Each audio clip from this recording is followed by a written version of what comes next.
backstage. They might be able to hear us. I don't know. Oh, can you hear me? Where are you? How come I can't see you? You should be able to, because I'm going to move it to the live. I think they can hear us, actually. That's the fun part. Here we go. Oh, wait. I got to stream it to my audience. Hold on. Yeah, so I don't know if you edit it or I edit it. I can do it. I just have to do it. Okay, cool. Awesome. Okay, Black Bell just let us know. Hey, we can hear you guys. Hey, we're just working out all the technical stuff. That's all.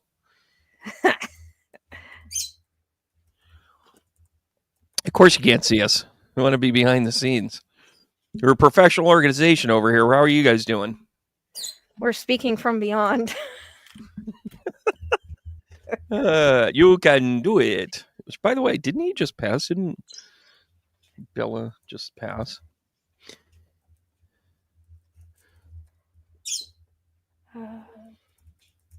Birds and cats. Tracy, we are from the great beyond. I'm trying to think of a...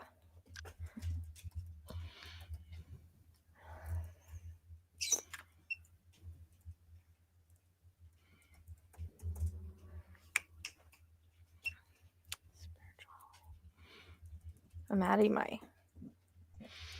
Okay, there we go. There we go. You good? Public. Let me do it. It should. I can add everything else later. There you go. Well, listen. How about if we drop the cover here and then we just kind of go, I don't know, live. Hey, kid, what's going on? Hey, why am I so big? McDonald's? I don't know. It's terrible. That's terrible. No, it's on screen. Well, because I think this is a little like, is that better? Does that make you feel better? Yes. You know, like the right up on top of you here? Okay, all right. I'll do that for effect when we can anyways. How about a couple of mediums hang out with you on Thursday night and we talk about some of the stuff that we've worked on? We purposely didn't script a whole lot of this on purpose by design. We kind of want a little bit of a, I mean, it's kind of like we work with spirit, like let's just kind of do that. And this is you and I kind of getting to know one another. This is also kind of, you know, we share a lot of the same audience. So it was kind of fun. I think your audience told me about you. You told, you know, my audience, my audience told you about me. And then your audience told you about, anyways, we're here. Yeah. Right. Hey, Paula, how are you? It's cats and dogs. Coulda, shoulda. Hey, coulda, shoulda. You know, thanks so much for upgrading here. So listen, guys, we have, Kelly brings up this triple ring moon last night. That it was in Taurus last night as it moves into Gemini. Anybody else see that across the country? Now, I'm in upstate New York. You're somewhere in the desert in Arizona, right? Yep. Not too much on the specifics. So let's just kind of, you know, do an intro. Like, hey, we just met in an elevator. Tell me about yourself here, Psychic Sleuth. What do you do? How do you do it?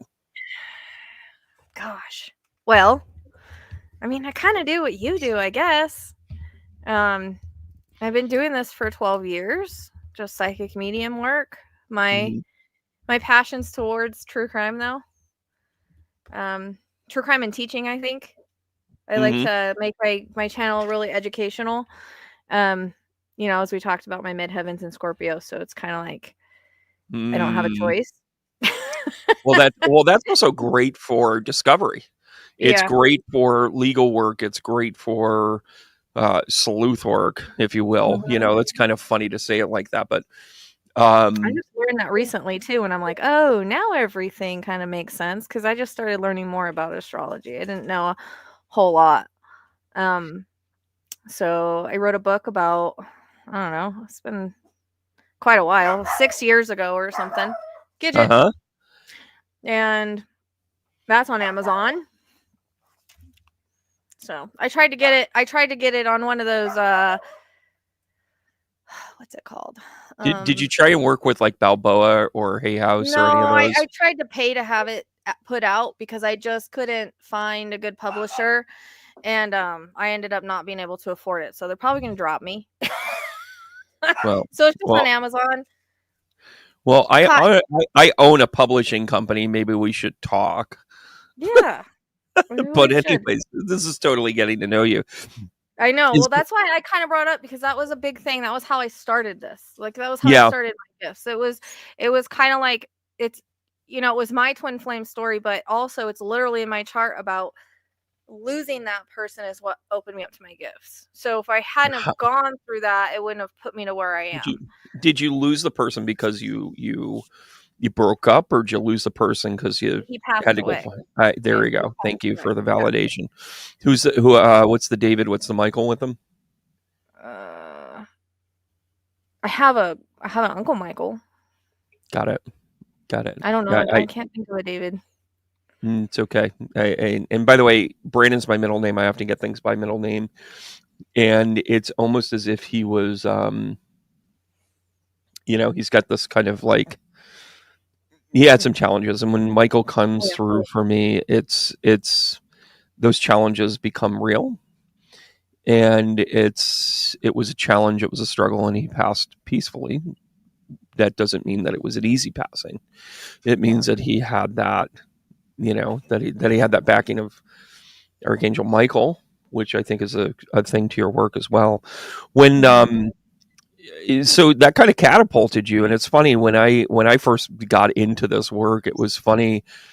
I got into this almost by accident. I was doing HR work, I was doing recruiting work, and I just was reading people like left and right. Yeah. And then I finally realized that it was, it was something there. Yeah, Candace, we like you already. Listen, you guys want to click like and subscribe to both of our channels.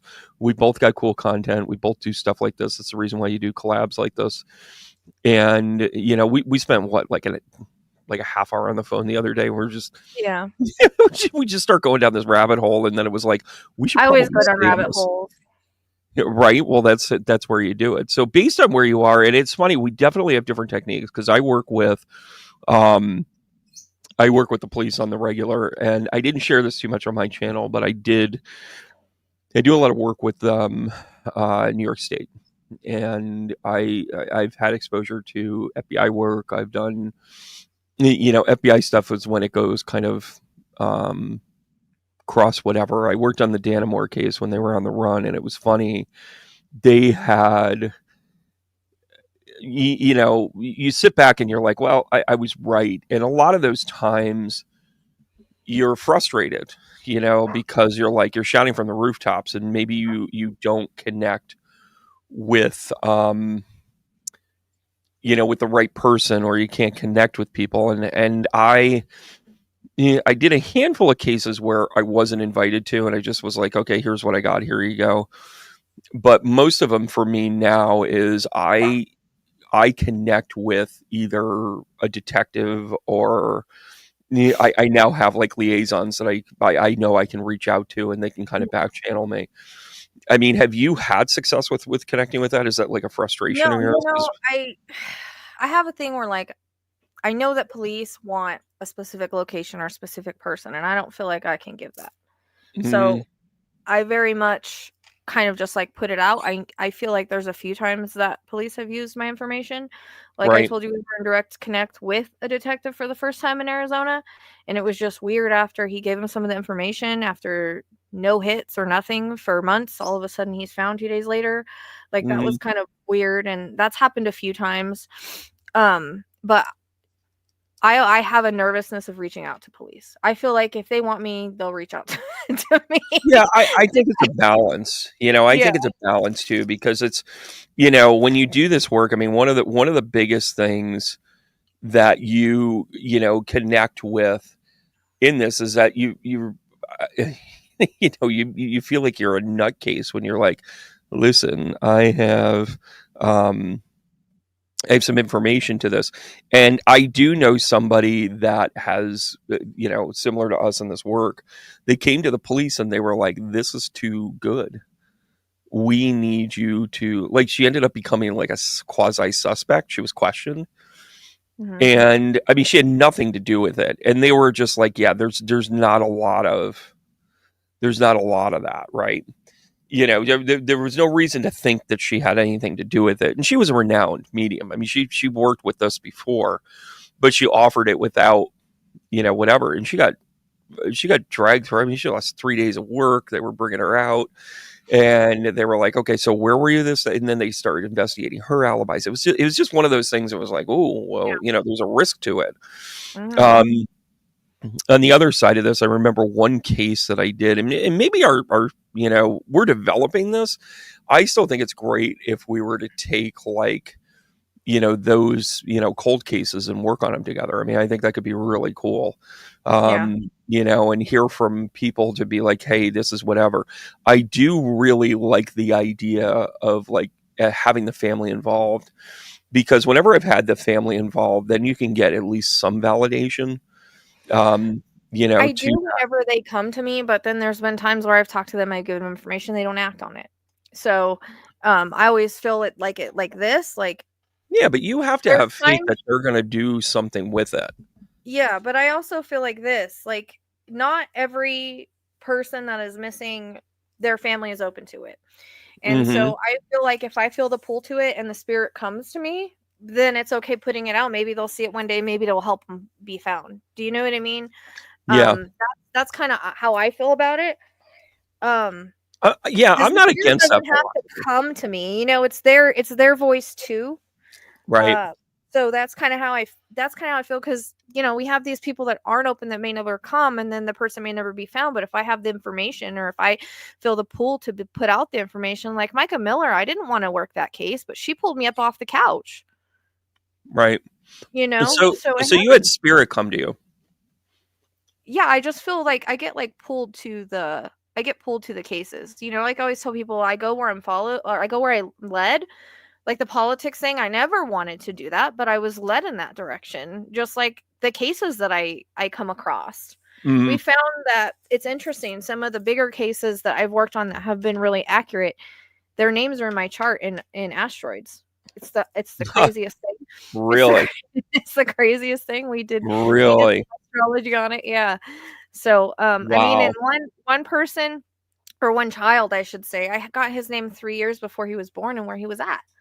So that's stuff that, like, you know what I mean? I can't help I can't help that. So yeah, and we definitely work differently.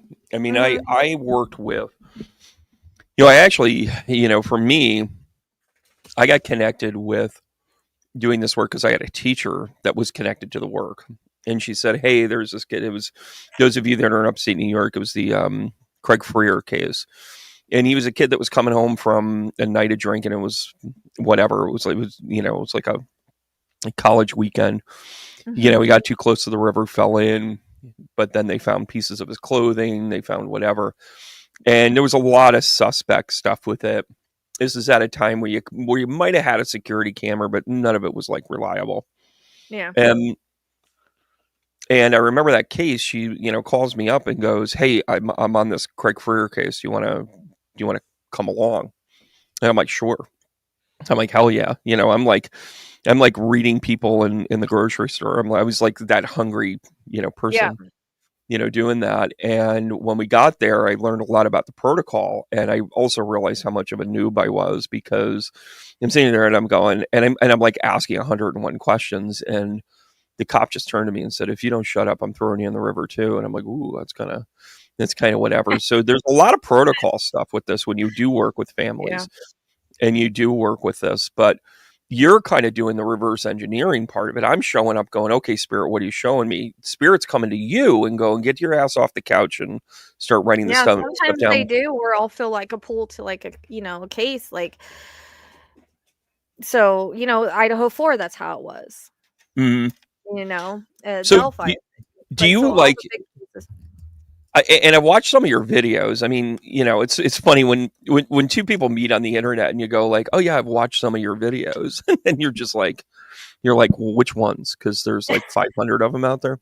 But one of the things that I noticed, I almost think that like when you and I'm applauding you on this because I think it's a cool thing. You hit the airwaves because this becomes your database. This becomes your Edgar Cayce follow-up. Edgar Cayce is the most documented psychic in the history of the world. And it's because he had a secretary write down everything, every single time he tranced, every single time he read.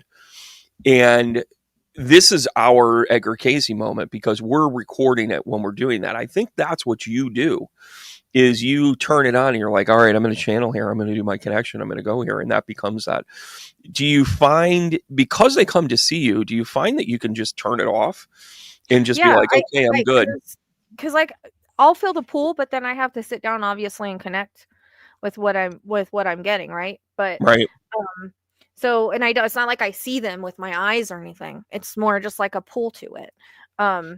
You know, Micah was a little different because she did pull me up off the couch. She was very strong, and she turned off my TV in the middle of my reading and scared the crap out of me, or turned on my TV.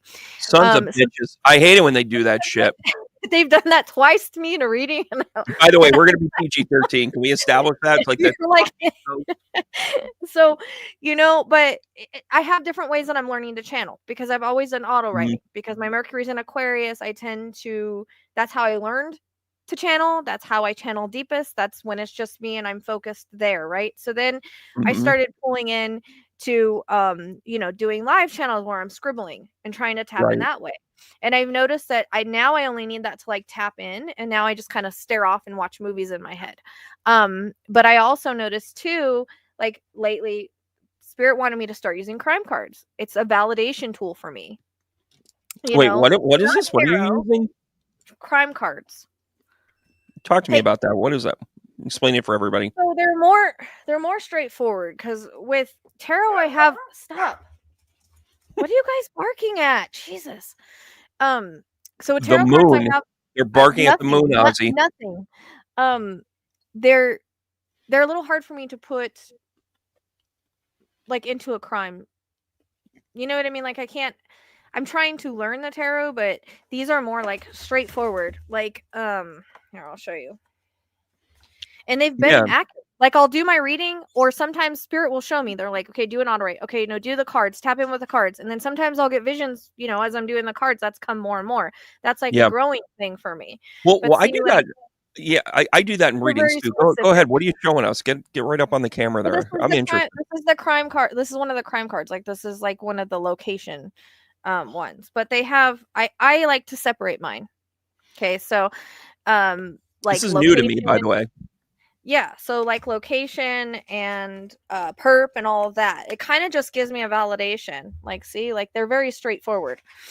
And so and then there's parts that tell the story and things that are involved. And I've noticed, you know, as a human, I can only get so much, but when I use the crime cards, I get extra stuff with like the story. You know what I mean? And then it validates. So when I've used tarot in missing persons cases, like I'm going to give a great example. And those of you that have watched this long enough and know myself and Penny and my backstory, Penny and I did a show for a couple of years, and it was a lot of fun. She's in Malta. She's in the island state of Malta in the middle of the Mediterranean.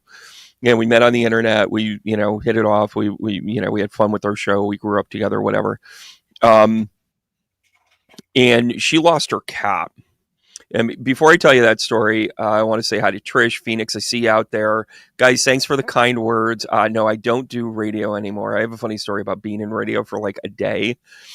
But I do a lot of voiceover work, and you may have heard commercials if you were ever in Times Square or I should say at Herald Square at Macy's. I was the voice of Santa for a couple of years. Like, you know, I just get these weird gigs, and then it's my voice. It's like, oh, welcome to Winter Wonderland and all that other stuff. So you become diverse in your work, and you know, when you first get into the mediumship world, you have to embrace the gig economy, or you're not going to make it. Like you know, part of the manifestation and the abundance metric is things are just going to fall into your lap that you're going to go like, holy crap, how did I end up with that? But Penny and I she had lost her cat, George. And if you follow her annals, she lost him for about 5 months. And, you know, she's asking me, and it's different when like a family member, and in this case, a friend is like, hey, listen, where's my cat? And we get impressions. We get our job whenever you get an opportunity to work on a case. I don't think it's our job to solve it. Like, it's not a whodunit. It is, I'm going to give you the information because you have the entire breadth. You know, anytime I'm working with a detective or an investigator or whatever, my job is to give them whatever it is that I get. And it's not for me to say it was, you know, Professor Plum with the wrench in the conservatory. Like, that's not my job. My job is to say, I'm getting a wrench, I'm getting this academic guy, and I definitely get a ton of books. Like, and then it's up to them to kind of piece it together. Well, with George, I did a tarot spread, and it's so funny because I can't remember the entire, you know, piece to it. But the last card was the Queen of Wands. And of course, the Queen of Wands is the only one that has a cat in it. And I said to Penny, I go, the cat is with you again. I go, so the cat's going to come home. Like, let's just have that be a predictive index. That being said, I was like, hey, he's in this abandoned garage. He is here. He is actually not that far from you. He's trying to figure out how to get home, but he's not really hurrying back home because it was nice out. It was summer. He was eating mice. He was doing whatever. He's a hunter. He likes to be outside. So, you know, I was also kind of handing her a little bit of the psychological profile of what was going on too. And that comes up in it. And that actually becomes a very dangerous thing for us because that is not our expertise. But we can't not understand a motivation, because when you sit with somebody and you're like, hey, listen, your past loved one is on the other side talking about this, but it's not in the way that you think. It's kind of like they realize they screwed up, or they realize that they didn't take care of things. One of the things I'm seeing left and right now, and I know you do a lot of readings too, I'm seeing a lot of people find their birth families. And that is a huge thing right now because, you know, you have your ancestry.com, you have people that, you know, they were lied to right out of the gate, you know, like, oh yeah, you know, this is whatever. And then you grow up and then you find out years later, the aunt and uncle that you would see 2 or 3 times a year were actually your parents, but you were being raised by somebody else. Have you ever worked on cases like that where you're trying to find like siblings and stuff? A couple. I find them kind of hard. They're balls, man. They're balls. Because one of the challenges that I think that goes into it is it yours to uncover? You know, and I find this in cases sometimes. Maybe I'm working on a case and God damn it, it's not mine to solve. It's not mine to help. And there's a timing aspect too, I've noticed. Like, we only get a certain amount of information in a certain amount of times. Like, and sometimes people are supposed to be found in a different way, you know? And that's what I've noticed, because I'll see the way that they're supposed to be found, and I'm like, okay, well, I kind of got to let it go for now because it's not up to me to find them. And it's not, I'm the same way. Like, I don't feel like I'm supposed to solve it. I give the puzzle pieces, and then, you know, whatever happens. Now, if I would have, I love that analogy. I love that analogy. If I would have ever like given my puzzle pieces to Delphi, who knows if they would have solved it sooner or not, because I had a full name. But it was solved in October. So, you know, but I didn't reach out to police because I'm like, I get a little nervous about it. So I don't like to like throw myself into investigations. Do you know what I mean? Like, I'm not trying to come in there and then if I give them wrong information, then I lead them astray. I'm not trying to do that. I think that's my fear of it. You know? Oh, so this is a worthiness thing for you. Now I realize my role for you. Now I get it. Probably. Now I get it. The consummate teacher shows up and goes, oh, I get it. All right, Missy Pants, here we go. The only time I did actually contact the police was over Clinton, and that was the kid that I got 3 years before he was born. And when I found out that I had gotten information prior, then I contacted the police, and I was like, don't give up looking in the landfill. That's where he's at, because it was a 5% chance they were going to find him. You know, and they ended up finding him. That was the only time I've ever done it because I was so sure because of what I got before when I wasn't trying. Who actually found him? Who actually found the body? Was it a worker? The police did. So the police were still dredging through everything. Yeah, they continued on. So whether he saw it or not, I don't know. But that was the only time I was like for sure after because I mean, I got that information way before. So it was like I trusted it more, you know? Yeah. And I think that's you know, success rates with this, you know, I don't know. I don't keep track of it enough, but I do okay. I do enough where they say, hey, here's impressions. And sometimes I'll tell you the backstory without, I can't go into the detail as you can understand, but I have like 4, maybe 5 investigators that will call me. Like, they've gotten the approval. You know, I'm a known quantity to them. I had a student who's given me things before that I brought to them and told them, hey, listen, here's the deal. There's a whole bunch of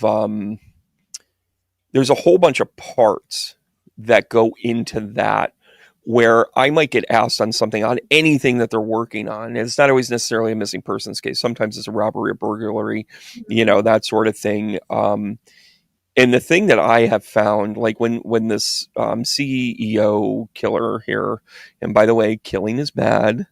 We can't be vigilantes and get success out of things, but I understand. And one of the impressions that I got with this, and I've been saving this, I didn't talk about this on my show or the channel the other night, was I kept saying he's going home. Like, the kid's going home. He's going to be caught near home. Well, they found him in Altoona, about 15 miles away from Penn State, which is where he lived for 5 years. Mm-hmm. And again, it's not, I didn't crack the case, right? Yeah. But my impression of what was going on was I kept saying to them, don't think this guy's a professional. Don't think this guy is whatever. This guy's pissed.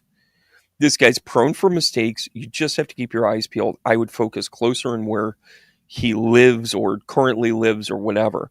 And sure enough, that's where it was. I mean, it ended up being a McDonald's worker that was like, hey, there's the guy. Let's call the police. Yeah, but do you think he wanted to be caught?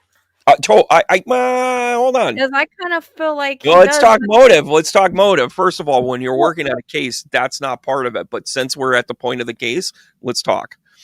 Motivation-wise, I think he wanted his story known. Yeah, it was about exposure. But the thing is do you, like, every time I tap in, I get like an underground group? I don't know if he's part of a bigger... Well, he's a tech guy. You know, he played games. They play games online. I just feel like the one thing I can't let go of is that he's met this group of people where they all kind of have axe to grind. The 3D gun really kind of went, oh, that's different, right? But I think he wanted to. I didn't know it was the gun. Well, I think he had a real gun, but he also had a 3D gun, and like he was trying to fuck around with him. That's what he was trying to do. He was trying to like pull him in and be like, oh, you're gonna look for me? I'm gonna leave low hanging fruit for you. The dude got on a Greyhound. Like, what? Yeah. You know, he took a bicycle, which, by the way, I think could also could land in his defense, because, you know, he's got this crippling back problem that was denied insurance, which is insane because he's actually from a wealthy family. Like, they weren't without money. Mm-hmm. But his injuries, you know, I think he got them from skiing or skydiving or whatever the hell it was. And, you know, so he's this Nepo baby that still was relying on insurance. Like, that is eye-opening to me. The underground stuff with that, though, too. What's that? It was about his mom, though, too. You understand that a lot of these things, I mean, Freud's right. Like, it's always your mother. Yeah. And when you start to kind of like pick apart the you know, the psych profile on these things, and we do get that. I don't know if you do. I get that. I get it a lot. It's a very undertoned aspect of readings, is the mental state, you know, the mens rea, so to speak, where you're like, what is the mental state of what the person's going through? You know, where you'll connect with like a grandfather or father who, you know, abandoned a child, you know, let's just say, for instance, and their mens res was like, well, I wasn't going to be a good dad anyway, so I took off. And meanwhile, the child's sitting there going, but if you were just present, all you had to do was show up. You didn't even need to dad. You just need to be there. You understand why that person who was left behind, the child, is like, oh shit, like why do I feel all these abandonment and all these other things that you know, translate into all the other decisions and then all the other parts of their life that come up in a reading. And the spirit kind of part of this turns into that. Well, do you find that with missing persons, though? I've worked on missing persons where it's been a couple of kids got out of control. I've had it be where, you know, dad killed a child. I've had it where friends got overdone. I've had the jealous ex-girlfriend come back. Like, I've had all of the cases you can imagine, right? do you find that you tap into that part of it, of the person that passed, or do you get it with the person, the assailant, if you will? Like how far do you go with that? Like how much do they show you? I think it depends. I think it's kind of both. Mm. Yeah, but when it does happen, like, how do where you I do try to go into the mind. Yeah. There is times I have done that before. So I've done that with a couple of them. And then other times it's just the spirit if they're past. That's the other thing too, is sometimes I have a hard time telling, because there's been instances way back when, I actually, thank God I haven't made that mistake in a while, where sometimes their energy, like if they're on substances or something, they feel different. Or if someone's still alive, it's like I'll end up tapping into another case in the area. It kind of gets confusing, but I've gotten more control over that. So like for instance, like with Hannah, like I felt like she was alive, and I just couldn't shake the fact that she was alive. There might have been all this other stuff going on around her that I was picking up in the cards, but they kept showing me her on the beach, like spinning on the beach, and then someone putting a blanket around her. Like, I don't know if it was symbolic or someone actually did that. And I had people coming into my live going, oh, well, they're saying she's deceased, she's on the beach somewhere. I'm like, no, she's not. I'm not feeling her in spirit. Like, and so I get kind of annoyed when people come to me and they try to change my perspective, or they're like, well, this psychic said this. I'm like, I don't care. Like, don't tell me that. Like, I'm going by what I get. If I'm wrong, okay, but I have to trust what I'm getting. And it's taken me a long time to get there, because I used to doubt a lot more with that.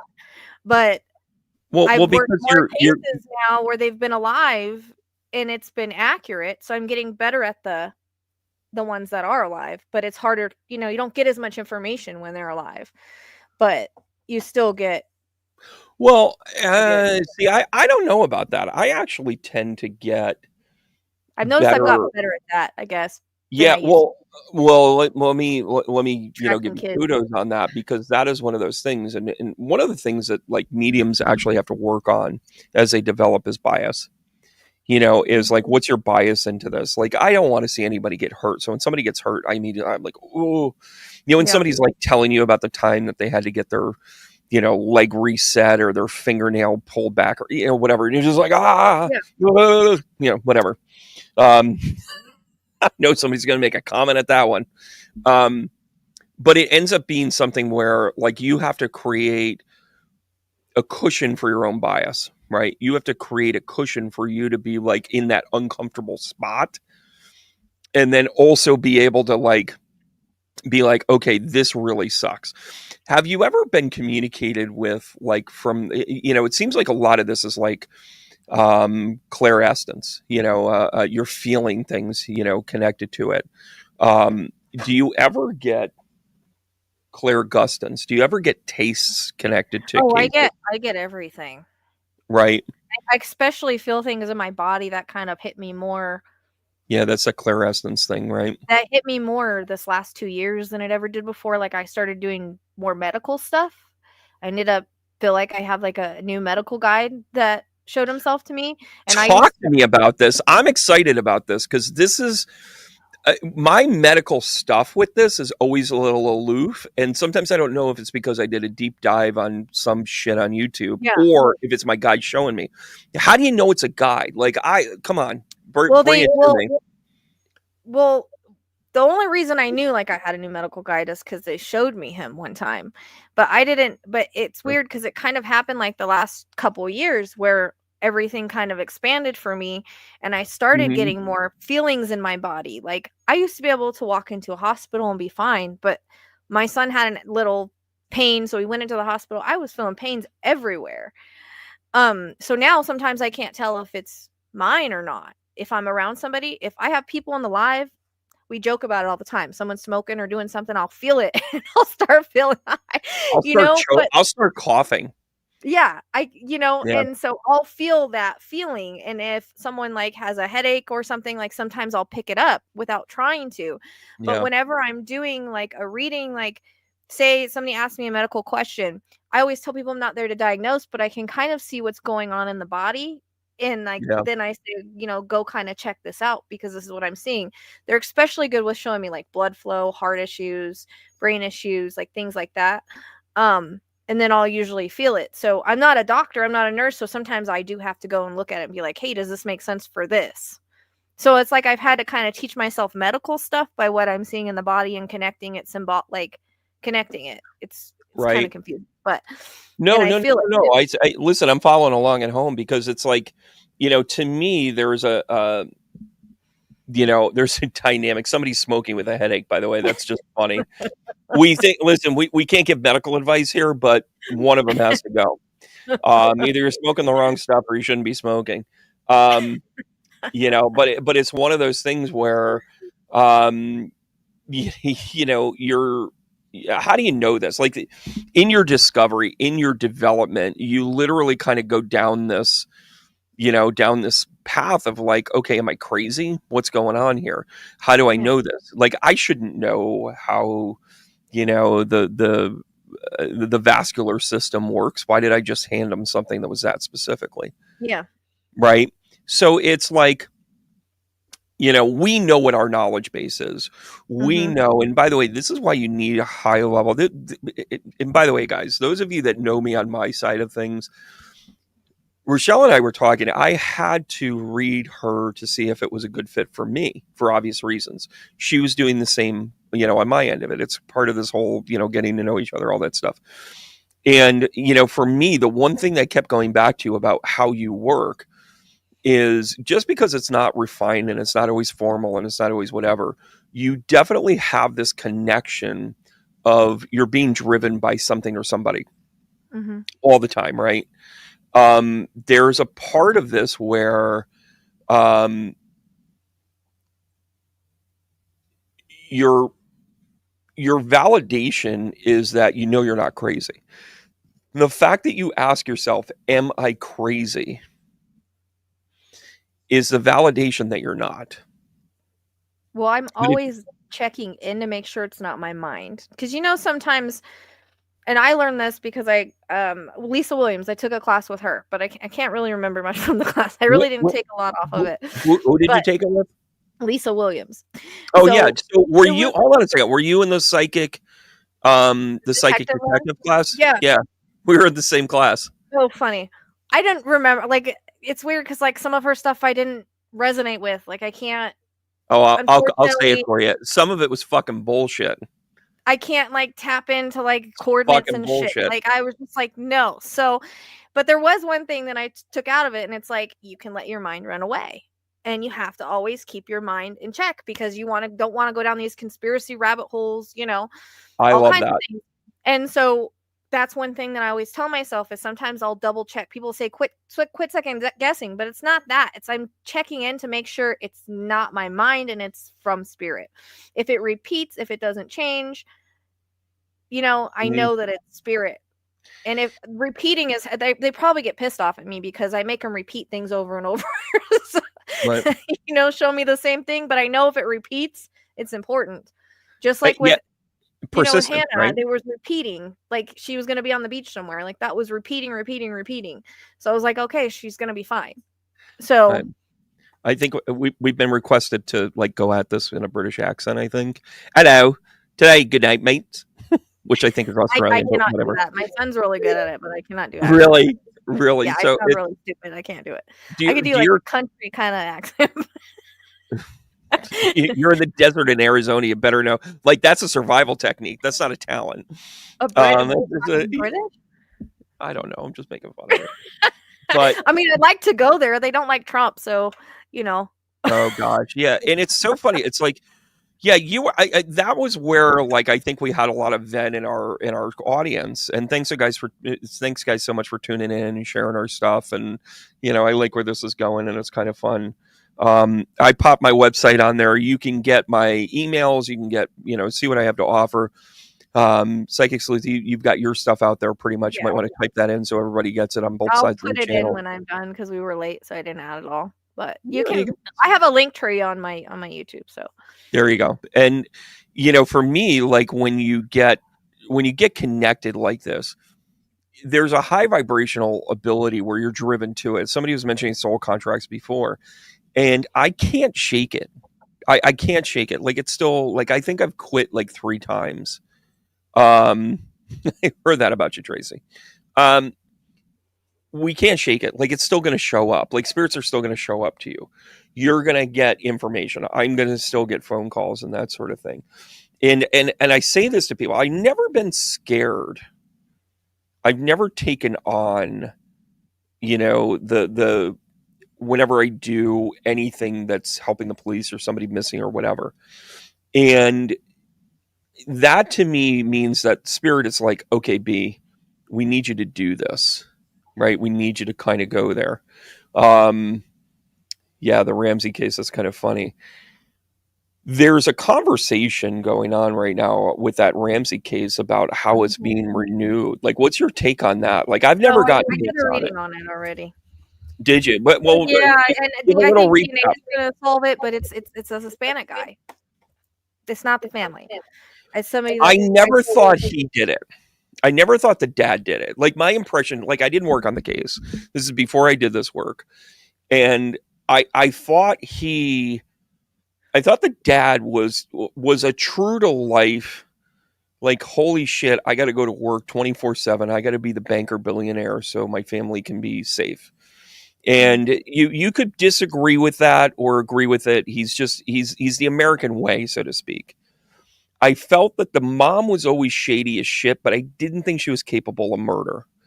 Like, I think she was a little too much. Like, when I saw those, like, pictures of her all done up in whatever, oh, that just, I used to be in pageants, so.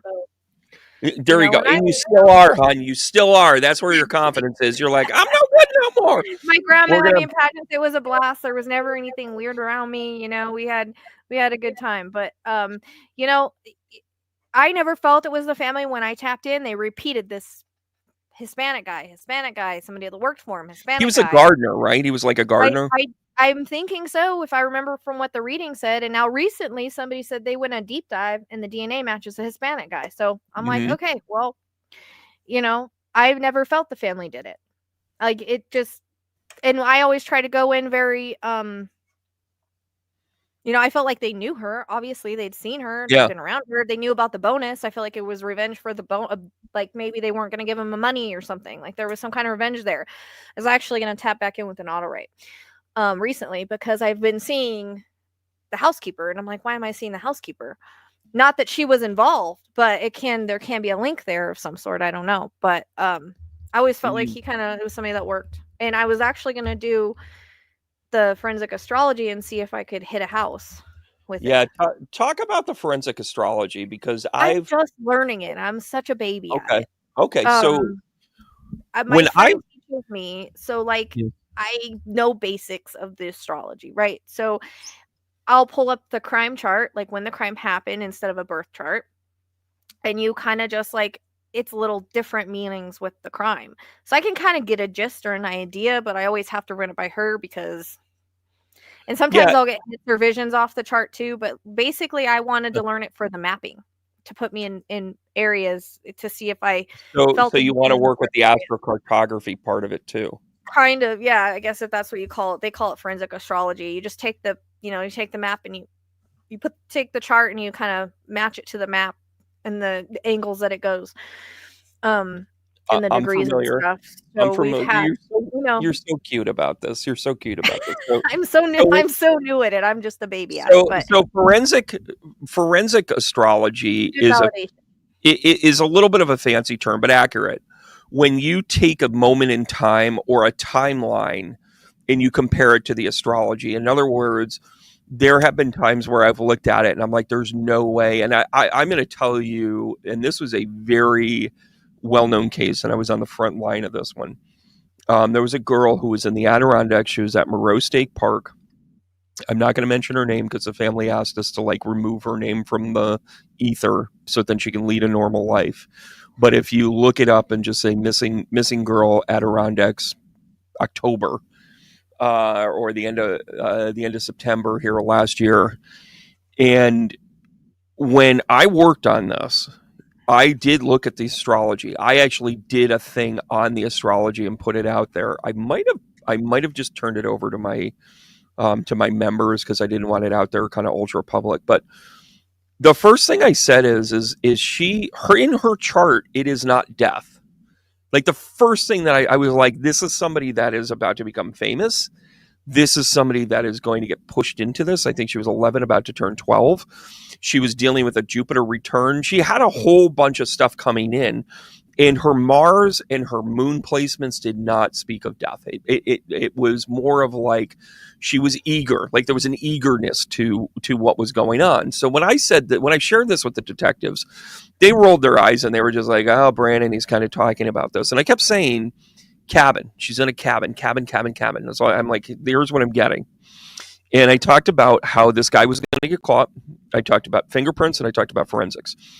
And the only thing, and again, I did not solve anything, but I said to them, why are you watching the house? You know it wasn't the family. And they said, well, we're afraid that the guy's going to, whoever did this might come back and hurt the family.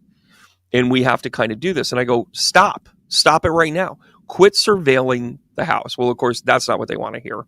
So I said, send him on a coffee break. Let him leave for a couple hours and come back. You can still monitor a house and not be there 24/7. Sure enough, sometime in the middle of the night, the police officers took off, went and got their, coffee, whatever, come back.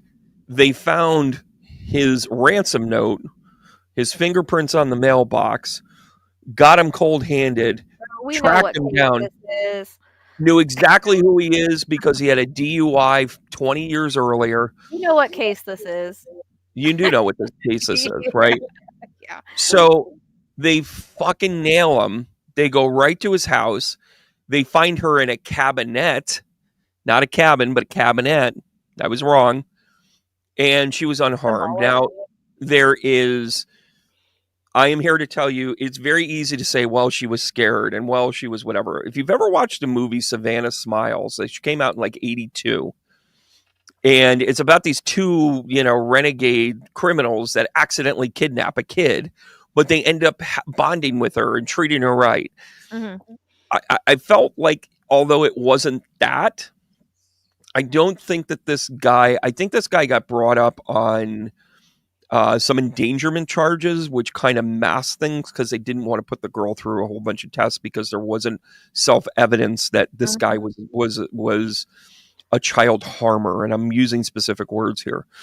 And in the end of it all, and I spoke to the family. The family had a short podcast life, and there were a couple of us mediums that contributed to it. One of the things that I kept saying to them was, part of the reason why this got solved was because, first of all, it was an outcry. Like, our area was up in arms. It was national news. It was a scary shit deal, right? To have your kid on a bike ride, around one of the loops. And by the way, I go camping there.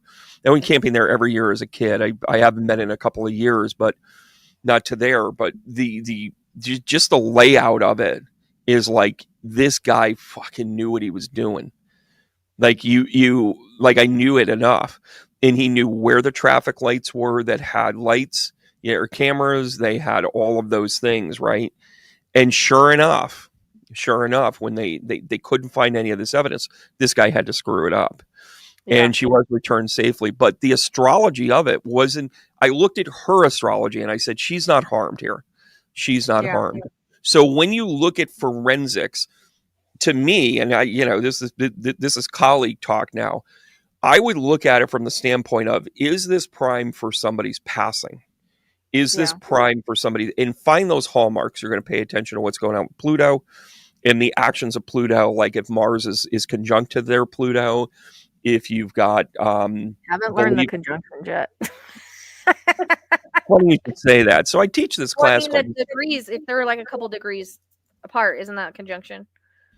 Conjunction is within 10 degrees of itself.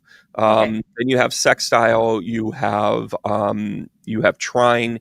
That is when you're dealing with the 30 and the 60. You have opposition, you have squares. Those I haven't learned. I've learned the conjunctions where they're like closely related in the chart. The rest of it I do not. I'm not there yet. I'm baby. Maybe I've got you because I have a book that's coming out called Astrology 101 with all of that. It breaks it down as a quick cheat sheet. I'll send you the original draft so you have it in your back pocket. And those of you that have taken my Astrology 101 course, it really breaks it down simply for you so you can learn it and not get overwhelmed. Each section actually talks about a different planet so then you understand in positioning, so then you understand how it is. So if you know that they're like a Venus and Taurus, you're going to understand that attribute before you get there. Black Bell, I can talk to you later about. What I've kind of noticed too in the last couple of crime charts is like Uranus in the 6th house, like moving into the 7th. She didn't really teach me that, but intuitively it feels like there's something changing, with the health. So I always kind of take that as a sign too. And Spirit has there was Spirit's thing. They were like, pay attention to that. And it was like, that's what I've noticed in the last couple of charts where things have kind of shifted. I don't know if that's really how it works, but. Well, there's always the intuitive part about this. And this is the thing I really like about you, Rochelle, is that you're like, there's a raw, like when I first started doing this, I was like, you remind me of me 15 years ago because there's an incredible like rawness to this, right? Where you are projecting like what you get and you're like, I can't. One of the hallmarks of the age of Aquarius is we hate to show our work. We hate it, right? Like, they give us an algebra problem and they say find X. You and I look at it and go, X equals 5. And they're like, okay, how'd you get it? And you're like, I'm not going to tell you. You should know. Like, did I not give you the answer? And that's the part where the thing I learned, the part where I got really good is I began to understand that I needed to be able to show myself the work. So I became repeatable. And I think that's where you're at in things. Like you're good and you don't even know how good you are because you can't repeat it yet. And then once you start to repeat that through, process and everything else. And I think the world of you. I think that the stuff that you're doing and the stuff that you're grabbing, I think is just getting you ready for like a big tamale type of thing where they're going to call you and be like, okay, here's your shot. Well, that's what my astrologist seems to think because that midheaven at Scorpio is 29 degrees. So you're at the Anaric? Yeah. Oh my God. What's your rising? Hold on. What's your rising? I'm an Aquarius. You're I'm an Aquarius sun and Aquarius rising. Yeah. You're 29? You're at a 29? Libra moon. Yeah, my Scorpio. I don't give a shit about your moon. Let's just talk about you being psychic for 20 minutes. Like, who fucking cares? We're not dating. So I know, but I like my Libra moon. That's fine. I'm an Aquarius moon, which, by the way, one of the hallmarks of mediumship. Everybody pays attention to the water signs, which are great, right? Scorpio, and I'm a Pisces, right? But here's the thing too. I have found more and more mediumships, people that are really good at this esoteric thing, at this new thing that's coming in. We're all air moons. Fucking all of us. I wondered that because I don't have a whole lot of water, and I was taught when I did this a long time ago when I took an astrology class, water's the good mediums, but that's good to know. But I got so much air. I got so much air. It's ridiculous. You have to pay attention to the 4th house, the 8th house, and the 12th house. Right? So if you're at Aquarius rising, you're in that position where, your Pisces probably, and at 29 degrees, so you're a Capricorn in the 12th. What's that? In the 10th house, my midheaven is 12th house. Your Capricorn is 12th. Yes. Which makes it very much a proven evidence, right? So the type of medium that you are, the type of psychic work, and by the way, I don't love the term psychic because I don't get hung up on the prediction part of it, but the spiritual connection, like I think how you use psychic is like, hey, psychic sleuth just sounds fun, right? Rolls off the tongue. You should have merch. But on the other side of it, and then people didn't know what the sleuth was, and I was like, "Come on, it's a detective." Oh my God! I said to somebody, "I go, hey, I've got my good Sloth." After Thanksgiving dinner, I'm the psychic sloth. Shit, that's funny. That's funny. But with your, I had mentioned, I mentioned to one of my colleagues here, I said, yeah, Psychic Sleuth. I sent her your stuff. I go, check out some of her stuff. I'm kind of impressed with it. And she has worked out with me on some cases before. And she goes, sleuth. She goes, it's like moist. She goes, it's one of those words. And I go, I don't know. It started when I was doing a podcast with somebody, and it just kind of like came in my head. Even when I was working with those cases. You nailed it. You nailed it. Yeah. Rochelle After Dark. You knocked it out of your park. You knocked it out of the park. Well, the other part of this too, with the astrology, when you're trying to figure out like how you work, that's really important. And the fact that I'm noticing how many people are intuitive that have error moons, whether you're a Gemini moon, whether you're Aquarius moon, whether you're Libra moon, there is a dynamic about now, which house is your moon in? If it's Libra. Okay. Yeah, I have to look this up. You're probably in the 9th. You might be in the 8th. No, I don't really have a lot in the 8th, honestly. Which is ironic. I know. Yeah, I'm an Aquarius moon right there. House is Virgo, and it's like my part of fortune or something. I should just do your chart. I'm gonna pull it up right now so I can tell you because I don't remember. Well, I think it's great that you're an Aquarius. So my moon will sit in your first house, which means that we're gonna find a lot of identity together in terms of like passion or whatever. I'm gonna help you with your identity. You're gonna help me with the idea of like the teaching and the showing and that sort of thing, because that's kind of the passionate part of it. That's so funny. Forget about the moon. We're not dating. That's just funny. The other part of it, though, is I have a whole stellium in Libra, so.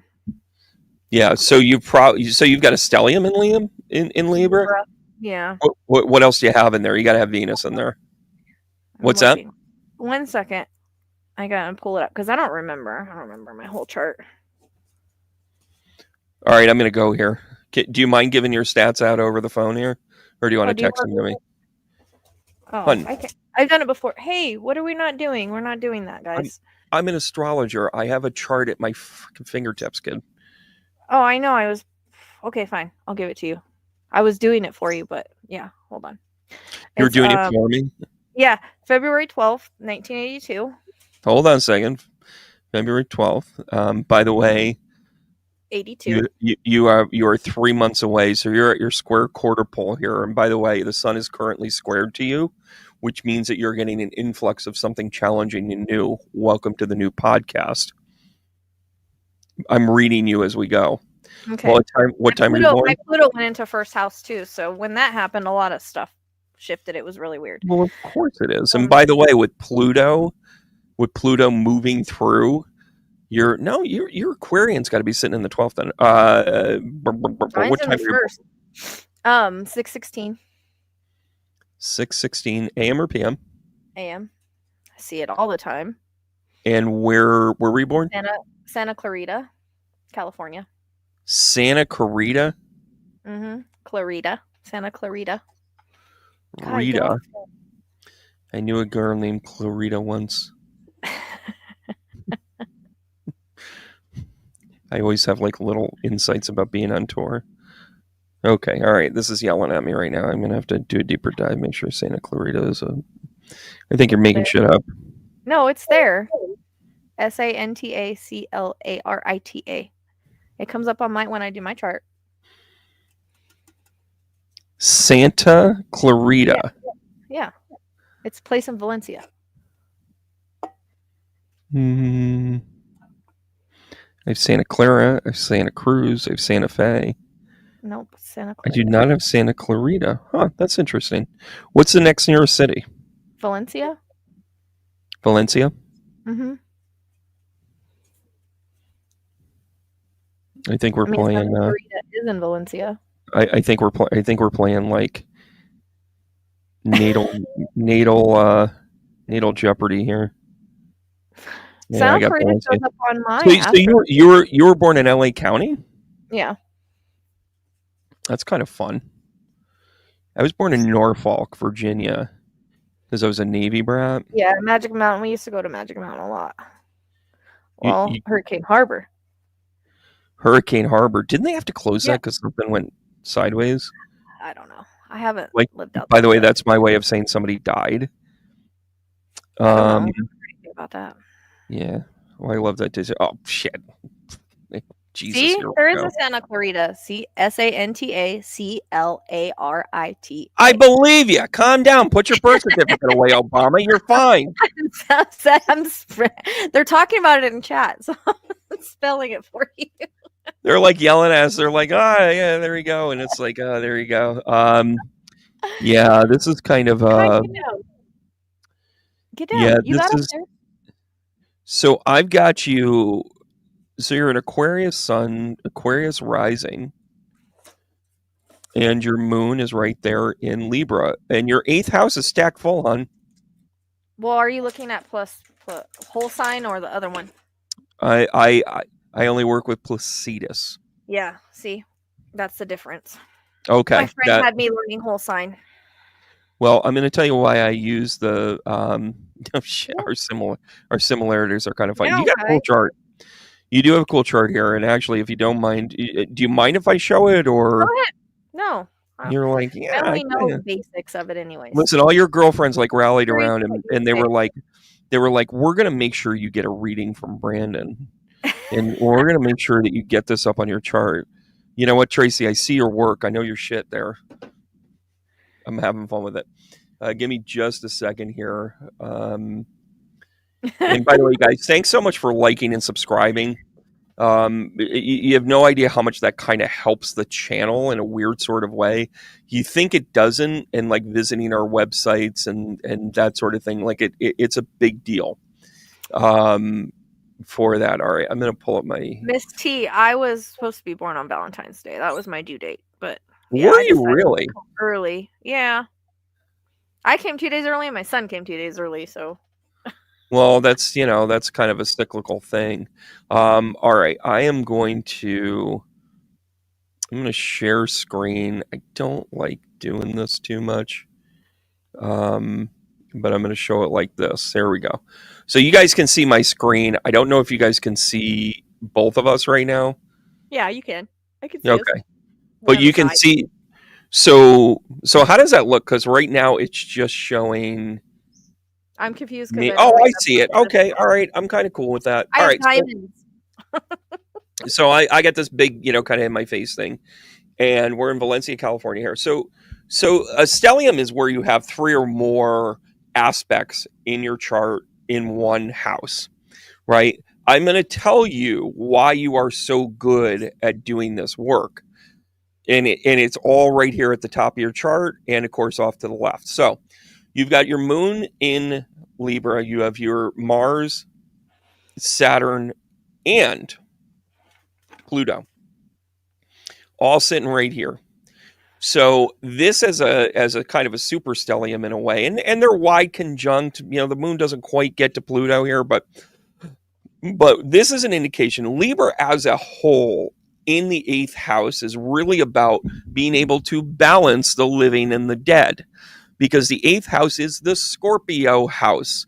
It is the house of sex, death, taxes, crossing over other people's money, that sort of thing. Of course you would have a YouTube channel that was, that would be monetized. Of course you get called on to do this work. Now you have this kind of tent thing going on. You've got Chiron down here at the 18 degrees. By the way, you're just inside of the effects of algal with that, which means that some of your things are really tower moments, like your healing moments. That means that, things like they're going to come out of the blue. They're going to hit you hard, but you've got this kind of like, I call these up charts, the movie Up, the balloons. Your chart looks like there's two balloon things being held. The south node is a weighted thing right here, and as a Pisces north node in your 6th house, your routine will make you more mediumistic, just to let you know, because what you need to do is get your routine down.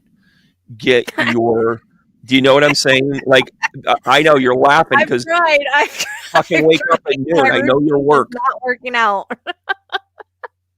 But I'll tell you though, later in life, you will find a groove, right? You will find a groove, and that's maturity. I find that the nodes have more effect like post 40, post 50, and you get into a groove with it. But I'll tell you, that combination with the North Node in the 6th house in Pisces is something of you like dragging this out, having key partnerships that will help you in this work. Jupiter in Scorpio, I mean, come on, that's you finding dead people, right? And on your rising sign, you have another stellium, not a true stellium because the nodes don't really count in this, but they do for the sake of argument, where you have Mercury in Aquarius. And again, you probably get told all the time that you're a little cold with how you deliver shit. How right? I talk too fast is what I get told. Yeah, you just drop trow and you're like, I don't care, right? But having, first of all, with Mercury and Venus conjunct here, even though they're in two different signs, is, you know, it's really good at you becoming super passionate. Like, and you probably, that rabbit hole comment you made earlier in the 12th house is you going, I need to find this out. You have to learn your boundaries to pull back and be like, I don't need to know everything tonight. Yeah, you know what I mean? That's the truth. That's the truth. Yeah, that's a key thing here, right? And by the way, there is a little bit of truth serum to that. I've had to tell myself it's a timing thing because I will go and get obsessive over things. Which, by the way, since your 6th house is about routine and things that are connected to this, which that's Cancer. What's that? You said, isn't that Cancer? Yep, that is Cancer in the North Node. So, but one of the detriments to that is when you are off routine, when you stay up till 4 or 5 in the morning. I read people for a living, everybody. So bad. I try. Right? How am I doing? Right? You know, it's I think your chart really speaks to two things here. One, you know, you are kind of in that things. I am preaching it. Yeah, that's why Michelle After Dark. Well, but it's also, you know, you could be more effective. I mean, you know, I'll say this as a colleague now because that's what I think a relationship is. Like, if you get your routine, and I don't care if you wake up at 10 o'clock in the morning. That's not the part that like goofs me. It's when you push yourself and you don't know when to go. Okay, I'm good. Yeah. You know, for me, my cutoff is midnight. Like, I'm just like, I can't do any more good here, right? And that is something I needed to learn for myself because it was not a healthy thing for me.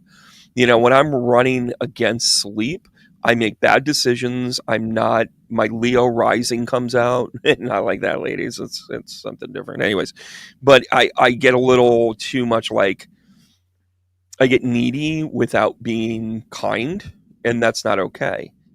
So if I don't want that in my relationships, then I need to get around that and get those things squared away. By the way, I am a Leo rising. Yeah, we're not close to opposites here. Leos. But I am I know, Tracy, you're my spirit animal.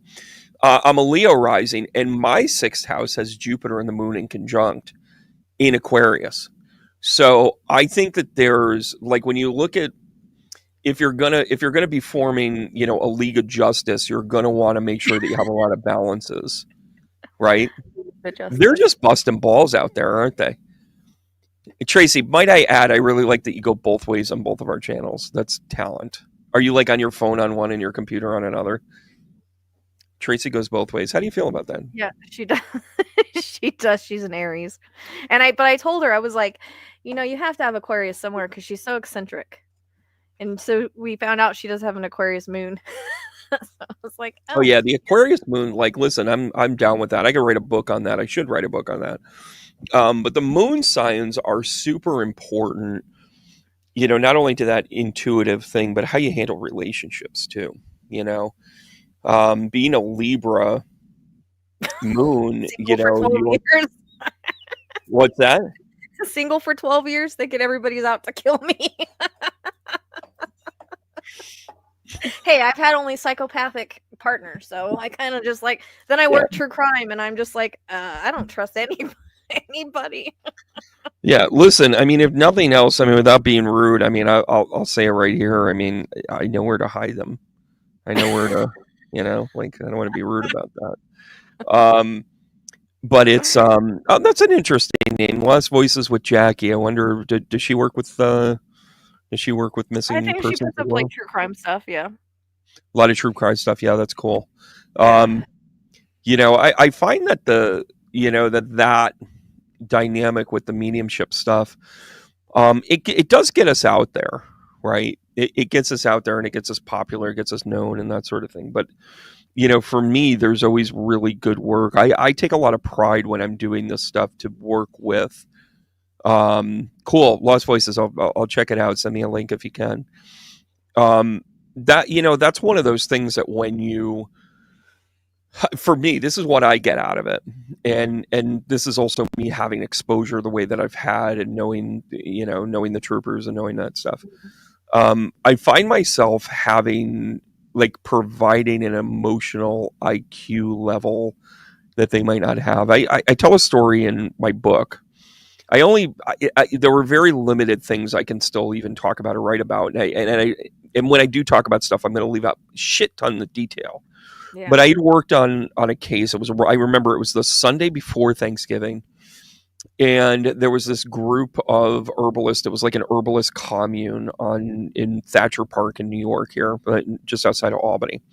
And they had a bunch of tiny homes, and they were herbalists, and we just started getting snow.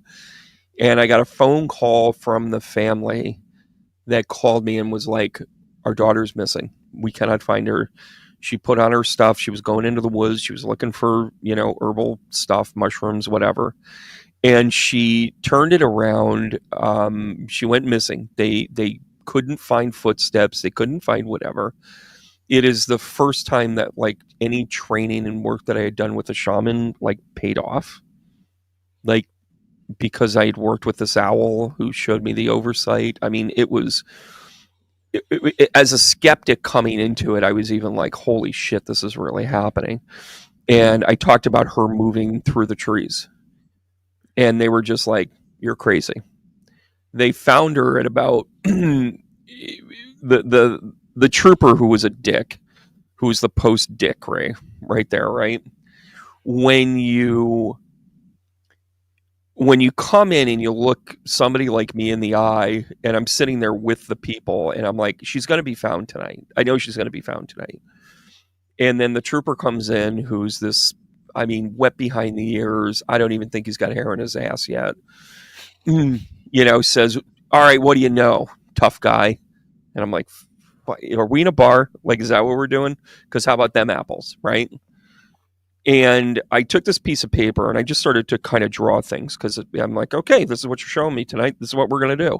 Bang, ding, ding, ding, ding, ding. And I'm putting these things, and I get this, rock formation here. And, and I just kind of put in parentheses down at the bottom, just to bust, Barney Fife's fucking bare balls, not to scale, because I knew he was going to be like, oh, this isn't exact. I put a time in the upper right-hand corner. I showed proximity of the rock formation, a house that was not on anybody's radar or whatever. They eventually found her, but remember, it had snowed. And by the way, this was a full-on case. This was an APB thing. This was shot out to the news organizations. We had the Rangers in there. We had helicopters. We had if they had a resource, you would have thought they were looking for, Escobar. For crying out loud, right? So I give my piece. I give them this map. I give them a time. I give them whatever. They worked this entire area, and they were always looking for footprints, and they kept not finding them. And then lo and behold, they were like, I want to go up to that house. They go up to the house, and there's this rock formation with these trees that were very specific, right? And they found her broken into the house, sitting there. There were no footprints leading up to it. There was, she came out and she was like, I was in the tree the whole time. She's talking about being able to hide in the tree and move with the trees. That's why she didn't have any footprints. She worked through the roots. Now, listen, to a bunch of cops that want to go Serpico on her, are just like, that's crazy, right? You're nuts. She was an herbalist. She enjoyed herbs. She enjoyed mushrooms. They tested her, and she had nothing in her system. She had an herbal tea. She had freaking sleepy time chamomile. And they were like, you're crazy, you're a drug addict, you're whatever. And she goes, no, I swear to shit, I don't have any of that. And sure enough, when they came back, and she spent a couple days in the hospital, she had some hypothermia and some dehydration. One of the other things you don't realize how much you don't, if you ever get lost in the woods, eat snow. Eat snow, because you become dehydrated in the worst way. And if you can, have chapstick. Believe it or not, chapstick will keep you from dehydrating in the desert. Do you find that? Like, do you have to put on chapstick all the time? Sometimes. I did a couple months ago. I'm here to help. I'll also give beauty tips when nobody's looking. But the long story short, she was found at the time that I had written down on there. She was found in the house that I had drawn next to the rock formation. That was very important to them, because they were like, it was a known thing for them when they would go hiking, that rock formation. Yeah. I didn't know it. And on the other side of this, for me, that was the most profound thing. And the reason why I could write about it is because I got permission from the family. Right? There's just watch out for the yellow snow. But I can talk about it, and I could put it in the book, because I came to them and I said, I want to be able to tell the story here. And it's incredible, because later on, I found out that I had another story in there where it was the great-great-great-great-granddaughter of Gideon Wells, who was the naval officer for Abraham Lincoln. And you're like, okay, B, where are you going with this? They were cousins. Like, the girl that I found in the woods was cousins to the other one. And when I connected with her in that story, and you'll just have to buy the book if you want to hear that story, but I tell you why it is Gideon Wells wasn't there at the assassination of Abraham Lincoln. It's really cool, and it came out through spirit, and it's one of those things that you're like, holy shit, how did that happen? And when I put two and two together, I called them and I said, this is all about your grandfather, Gideon Wells. He's the one that instructed me to know these people and to go up there and do that case. So I totally get it when you say, hey, spirit gets me up in the morning and goes, hey, you got to go searching here. You got to go looking. You got to get this stuff here. Right?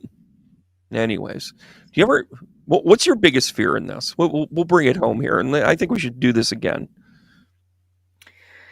Being wrong. I never want to lead anybody astray or say somebody's deceased when they're not, or, like I told you with Sylvia Brown, like, she was right a lot, but the one time she was wrong, that's what people remembered. And no different than with the political stuff, when she didn't win, how many people I came to, you were wrong. Even with Hannah, it was like, you didn't shoot, it was for a marriage thing, you were wrong. And I'm like, just because I didn't get everything, like, totally not. So I think that's my biggest fear, especially if I were to work with the police, being wrong. I don't want to lead anybody astray. I don't want to take, the investigation down the wrong way. So of course I've got a story. By the way, Phoenix, send me a message. I think we just got connected. So let me look this up. I can send me your email, and I'll get you squared away on that. I'll have to learn what's the best. But let me tell you something about being wrong as a medium, and it's profound. So one of the things that when you read my book, and by the way, I'm going to send one to you too, Psychic Sleuth, Rochelle, because you should learn this, and I want to learn your book as well.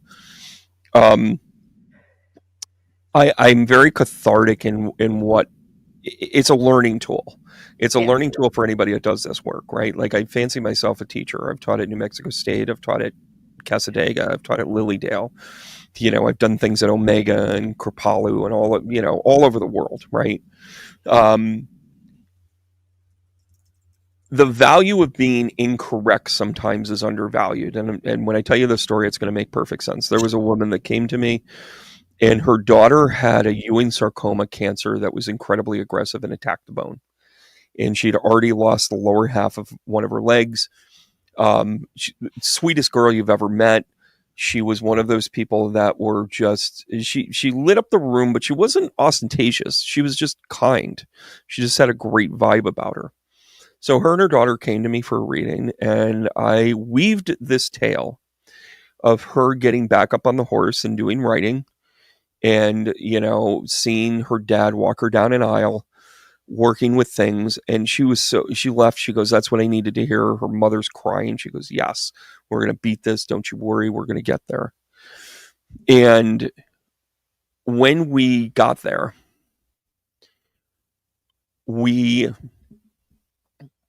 I'll never forget it. It was a Christmas party. It was about this time of the year. It was a Christmas party, my old space when I had 28, practitioners, and I was guiding a lot of people. And I had this 2,500 square foot space, and, I'm throwing a Christmas party, and we're doing karaoke. And I sit down, and by the way, nobody could love like this before. It's the most wonderful time of the year. I was kicking ass. I was taking names. Just to let you know, me and a karaoke machine, I got it, right? Like the blue eyes comes through, right? So I'm more blue eyes than I am vocal talent. But I open up my phone and I see that the daughter passed away. And this is about a year after that reading. And I was devastated. I'm like, fuck, did I get this wrong? And I waited about a week. I sent my condolences. And I reached out to the mom and I said, I'm gonna go here with this. I wanna grab lunch with you. I want to let you know I was wrong, and I want to talk to you about this. Like, I just wanted to console her, mm-hmm. but more importantly, I wanted to own up to the mistake. And we got together, and I sat there, and I lost it. I gave false hope to a mother. I gave Mm-hmm. false hope to a girl.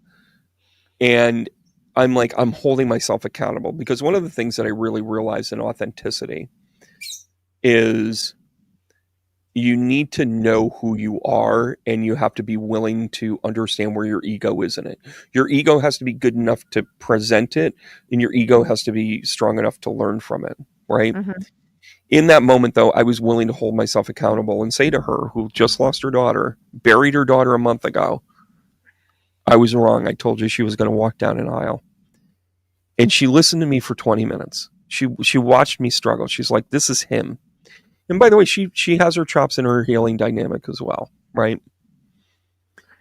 She puts her hand on mine and she goes, Brandon, you have no idea how much hope you gave us for a year and a half before she passed.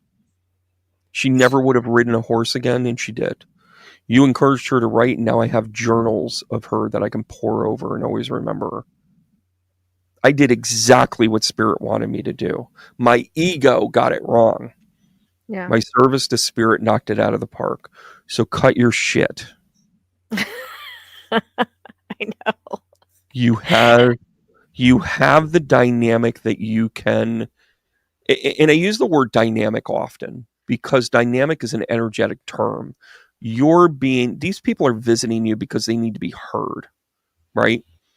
This is about you being able to kind of do that. And by the way, once upon a time, if you met me 5 years ago, before I had a whole contract with a publishing company, all this other shit that fell apart, like, I had a ton of ego because I was doing it. I was making it happen, but I wasn't making it happen for the right reasons, which is why I had to kind of ratchet up that compass, ratchet up that authenticity. And I made a shit ton of mistakes. Yeah. Take it from somebody that's made the mistakes. Like, and by the way, the day you make that mistake, Rochelle, the day you make that mistake, know that you are freed. You've got to own the mistake. You got to go to the mistake. You got to earn. Oh, I've made mistakes. But how did you earn the trust back of that authenticity? That's the key. That's what makes I just say, like, I gave what I got. Like, if I misunderstood it, I misunderstood it. Whatever. It's not even if I care. It's not about me caring if I'm wrong. It's about the attacks of if Did you learn from it? I always learn from everything. Yeah. That's what I always say. Like, I'm always learning, evolving, and growing. So, like, you know, I've tried to learn too is whenever I'm perceiving things, not to try to figure out exactly what it means, just say what it is. And so that's something I've had to try to learn because sometimes I can misperceive the energy or whatever. Yeah. Listen, you grow when you make mistakes. I love that comment. You grow when you own your mistakes. You grow when you make that adjustment. I always say this, and I'm teaching like a year long. We're human. Well, we're not God. We don't know everything. I'm teaching a year-long immersive next year, and it's about how you become the best version of yourself and you do the work you're meant to do. And one of the mantras that go along with this is I reserve the right to change. I reserve the right to collect more information, intelligently think about what changes I need to make and adjust so that then I can position myself to become the best version of myself. We shit shame people for mistakes in this country, and it's awful. It is awful. And I'm not saying, listen, Danny Masterson is a piece of shit, right? That's not a mistake. That is a willful thing of like, whatever. You know, the dude that shot up CEO, as many aspects as you want to, he committed an atrocity against another human, even though that person was doing an atrocity to them, right? When you're authentic and where, you know, when you fight a Sicilian, when death is on the line, I just went Princess Bride on you, by the way. You recognize that nothing is fatal. Even though I got that wrong and she passed, I wasn't her medical doctor. I didn't make those mistakes. Yeah. Right? You've got to present yourself in a way that there's confidence without arrogance. That has been my biggest. I'm a Leo rising. I walk into a room and it's BDE, man. I say, hey, everybody, how you doing? It's Brandon here. Here you go. Right? And it's not about the prowess of it. It's about that's my nature, right?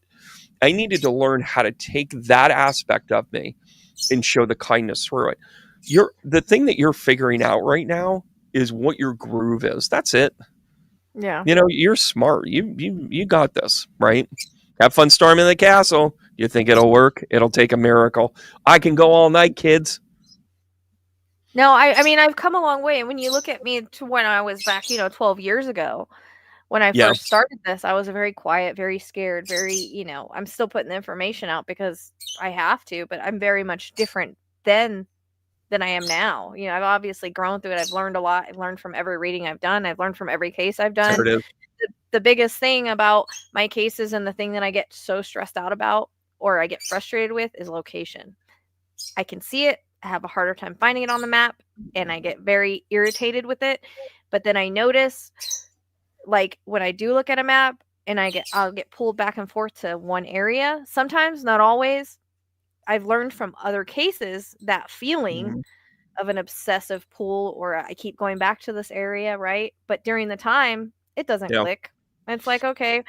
And then when they're found, it's like, oh shit, well, I was there 100 times. So, I kind of am learning that, but that's my biggest thing that I get very frustrated about. It's not where my strong suit is. It's the location aspect. And by the way, you are not an egotistical person, but hear me when I say this. You're struggling with your ego. That's all. With the finding people part of it. I always say, like, if I'm so psychic, how come I can't get in at least a location? Dude, I lose my keys once a week. Like, I get it. I fucking get it. Like, me and St. Anthony are like this. Like, my keys are like, come on, girl. Oh, I love that, Tracy, my only sunshine. Being able to kind of like, make connections like this and see things for what it's worth. There's more to this for you that, I don't know. I think we're going to have great conversations down the road. I think this will be fun. And I think you're giving me an opportunity to share my wisdom as well, because this is, I'm a teacher by nature. That's in my chart. My Vesta is conveniently located where it needs to disseminate. And, the reason why I do things like this year-long immersive, it's the first time I've done it. I woke up about a week and a half ago, and they were just like, dude, you're getting stale again. And I'm like, shit. I just cleaned up all the other swear words I wanted to say. But it's like, that challenge comes in. You get challenged in different ways, right? Yeah. And it's presented in that way. And the reason why we let other things come in, like for a long time, it was, oh, I got to do this because the Joneses are doing this. I still call my shows for, when I go live. I just sold out a theater here in upstate New York, and I had, 200 people. We raised a shit ton of money for local, community theater. We packed it in. It was a great time. And once upon a time, I was really driven to like sell things out. And I did this thing called meditation and messages. And I thought, I'm going to be cutesy, meditation and messages with Brandon. The mediumship experience that transcends you and brings you into, a meditative state, and, the messages will come through and all this stuff. I did about 7 or 8 of them. And every nickel and dime medium in the area started doing meditation and messages. Some of them were my students, some of them were whatever. And I'm like, do I get mad at this? Like, I don't own meditation and messages, but the fact that they would do that and not talk to me about it, I was like, that's a little cold. So I created this thing called Funny You Should Say That. And I'm like, good luck stealing that, asshole. And when I branded it that way, when I did it that way, I also clicked in a no fear clause in the work that I did. I can give a shit anymore. Yeah, I've already seen the better part of you, and you're going to try and steal what I'm doing. I'm going to make this so unique that I'm going to be unique onto this. I think you just need that Funny You Should Say That moment. I think you need that meditation and messages moment where you get yourself to a point where you don't give a shit anymore. You're just going to be like, here it is. Here's where I am. I've come that far in the last couple of months with the politics. That's awesome. Thing. Yeah, because when Spirit first brought me into that, now I understand why, because he's a criminal. Like, this is a crime channel. Like, that's why I kept trying to explain to people, that this was bigger than just a political thing. He's a predator. We expose predators on this channel. Like, he's no different. And wait, are you serving me cookies? Is this like all a sting? Like, are you exposing me? Like, what are you doing? I'm just kidding. It was a bad joke. It was a bad joke. We expose criminals, and here he is. I had a lot of people that were like attacking me over it, and I'm like, I don't give a crap what you guys think. If you don't like what I put on my channel, then you are free to leave. Doesn't matter if I end up with 5,000 subs at this point. That's how I felt. I'm following Spirit. I'm doing what I feel like I need to do. It's not what it's about, but I am going to remind everybody, click like and subscribe to both of our channels so you get both of our content. You see what I did there? But then I said, you know what? Spirit has my back. They're taking me down this path for a reason. They'll take care of me. I'm not worried about it, So get yourself to the outside level of my comfort zone, though. It's very outside of my comfort zone for me to step up and say things like that. And it was tough, because even when I did just a criminal video of facts, I had so many people attacking me over that. I was like sitting on the couch crying. And, I felt Ivana. Because I felt like she was a part of that, because she made the bear go off 5 times during a criminal video. Wow. And it was very validating. And I bet that bird had something to say too. Yeah. Did your bird have something to say? My bird always has something to say. By the way, I just wanted to let you guys know, we were talking about shipping earlier, and where your crew is chiming in on your side. My crew has been sending me all of the rules and regs of the current shipping to Canada. So my team's helping me on my side of that. Hi Paula, how are you?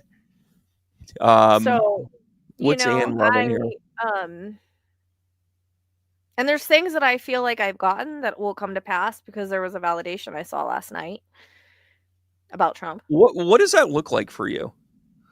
Like when you get validation, and by the way, we're scientists at the end of the day, because we're chasing validation. What kind of validation did you get? And I understand you might not be able to describe it all. No, I can, because I've already talked about. I saw it in my reading. Like, I saw him stumble back from a podium, hold his chest. He was wearing a suit. I don't know if it was like a speech or what. I don't know if it's after he's president, before he's president, what it is. You know, I don't know the timing of it. Hold on a second. I'm going to help you here with that one. Even how you're presenting that, you're showing two sides of it. Stop that. What I want you to do is give yourself the coin flip answer. That when I coach people on this, it's the coin flip answer. When you're like, okay, and I do it sometimes too. If you're thinking he's in like a green peak coat, it's okay to go 30,000 foot view here, because it's not about whether or not there's military, if it's a military coat or it's an LO Bean coat or whatever. That detail does not matter in the moment. What matters in the moment is that you get that 30,000 foot view. So one of the challenges that you're having is you're trying to be right. Again, it's the ego thing, but it's not the bad ego. We already established that. When you pull back and you go, okay, I'm getting that detail, pull the detail back without that part. And I'm going to say this to you. The key to being great at this work is what you don't say sometimes. Yeah. Well, I always tell people I don't know the timing of it, because I don't. Time is an illusion. Nobody gets the time. I know not the time nor the place, but I got bad news for you. None of us are going to make it. We're all going to die eventually. I don't know the timing of it, because that's my deal, right? Yeah. So when I tap into that energy, that dynamic, I'm allowing that to go. The reason why I'm saying this to you is because I think you get stuck on that. Like, I saw that in the videos where you do that, because your flow of motion is like, if you're going to stumble on that fact, that's going to hold you up to the other greatness that you're getting to. What I'm challenging you to do is to say, detail, boom, go. And then that way you got momentum. You're the type of reader that you build momentum in the read. Yeah. Don't you? Like you kind of. I just give what I get. I don't. What's up? I just give what I get, and when I see this, I'm not seeing it from up here. I see it from like I'm in the audience. The reason why I'm saying this to you is because nobody's pulled you aside and said, you just gave the detail. You don't have to lament on it. Because I know your potential is still like further downhill. Does that make sense to you? Like what I'm saying to you, like you might be like, Brandon, fuck you. Like, I got subs. I got it, right? I'm confused. I don't. Pay attention to how you're presenting things or what you get hung up on. I'm telling you, you're going to push it to get that detail of a location, to get that, because if you spend the energy here, every reading is like a hike. You have just enough energy to get through it, but how far you get is what you end up spending time on, right? I've had a reading where the person just broke down. They just needed emotional support. We needed to stop. We needed to kind of sift through whatever's there. Well, I didn't get to where the money was hidden because we couldn't get there, because I had to spend all my energy on that. She came back, 6 months, a year later, whatever. She emotionally had it together, and then we got to the part that she needed to get to, the stuff about the will or whatever the topic was. I wasn't aware of that stuff until I started paying attention to it. Mm-hmm. This is why I think like peer review and peer group stuff, like I already think the world of you. You tweak that you're in control of, holy shit, you're on the front cover of everything, getting calls left and right. You know what I'm saying? Like, you're that good. You've never had anybody pull you aside and say, that's good, this is better, right? Yeah, I guess. I don't know. I haven't had a mentor in a long time. My mentor passed 4 or 5 years ago. Yeah, I can't shake it. It's what I do. I know. You're good at this though. I don't know. I just see it from like I'm in the audience. What does that mean? I saw it in one of the readings. I guess it's a remote view in the future. I don't know. But we should do you do a lot of remote viewing? Not on purpose, but yeah. I mean, they put quite by accident.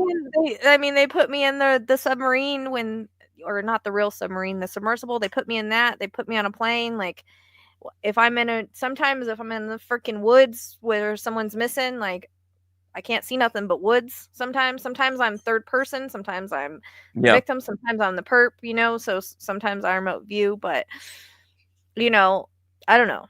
Basically, I saw him stumble back from the podium, grab his chest, and that was it. Yeah. And then they've showed me him in a hospital bed. But then last night, I ran across a video of an NDE that said the same thing, exactly to the T, the vision that I had. So I was like, okay, well, if he had an NDE and saw the exact same thing, that was validation to me. That I was like, okay, not that I wish anything on anybody, but it was, why do I keep seeing this? And right, somebody else is seeing it. Okay. Yeah, so I'm seeing some people talk about the submersible, that Titanic that crushed. Mm-hmm. Yeah. Was that your like push onto the scene on YouTube? Was that the one where everybody was like, my "Holy push shit"? onto the scene was a long time. I had a different channel. That channel got hacked. I had to start my channel all over. My push to get all my subs was Idaho 4. Was which one? Idaho 4. You had a what? Idaho 4. The 4 kids that were killed in Idaho by allegedly Brian Kohlberger. Oh yeah. Yeah, that He was was my the big college push, kid, right? I did like 7 hours of readings on that. Wow. So that one really drove you and to I it. called him a jacked up Ted. I channeled Ted Bundy on him. Wow. You guys want to know something that's really crazy right now?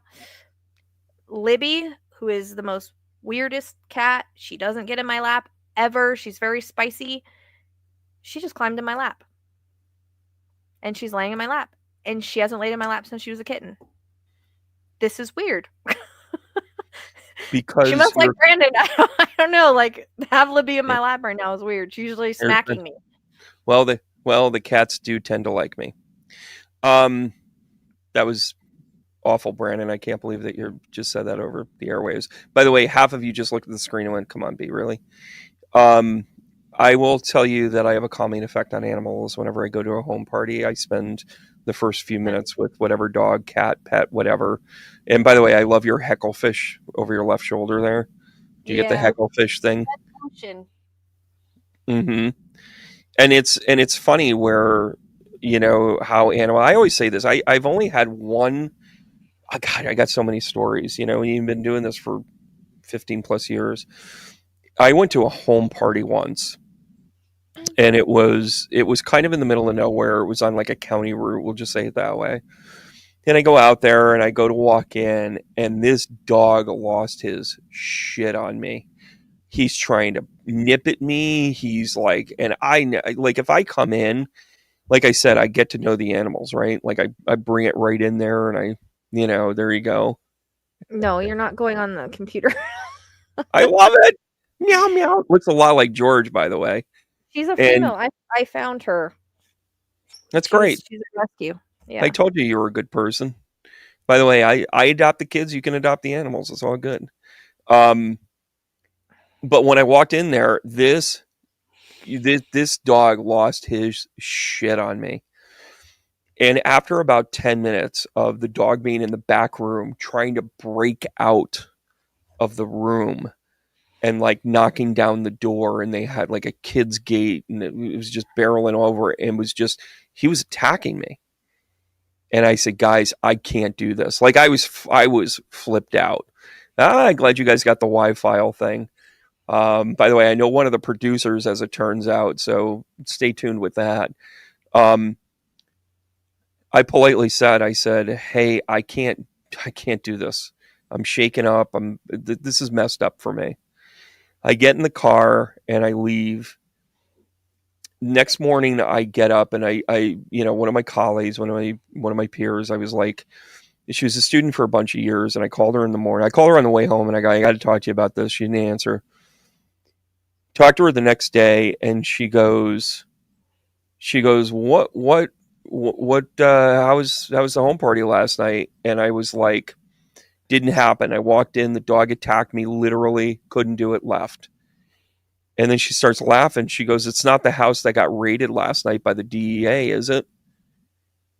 It was the house that got raided by the DEA an hour after I was there.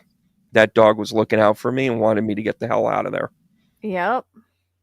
So I always trust the animals. Yeah. Always. I've got a whole herd of animals. I love them more than people. We'll work on that. Phoenix Night Rose. I'm very to myself. Phoenix Night Rose. And by the way, I'm not trying to talk you out of it. Keep your clothes on. Quit sending those pictures. Phoenix Night Rose, the Y files. Just type in the Y files and you'll find a lot of like short 20 minutes to a half hour, 45-minute shows.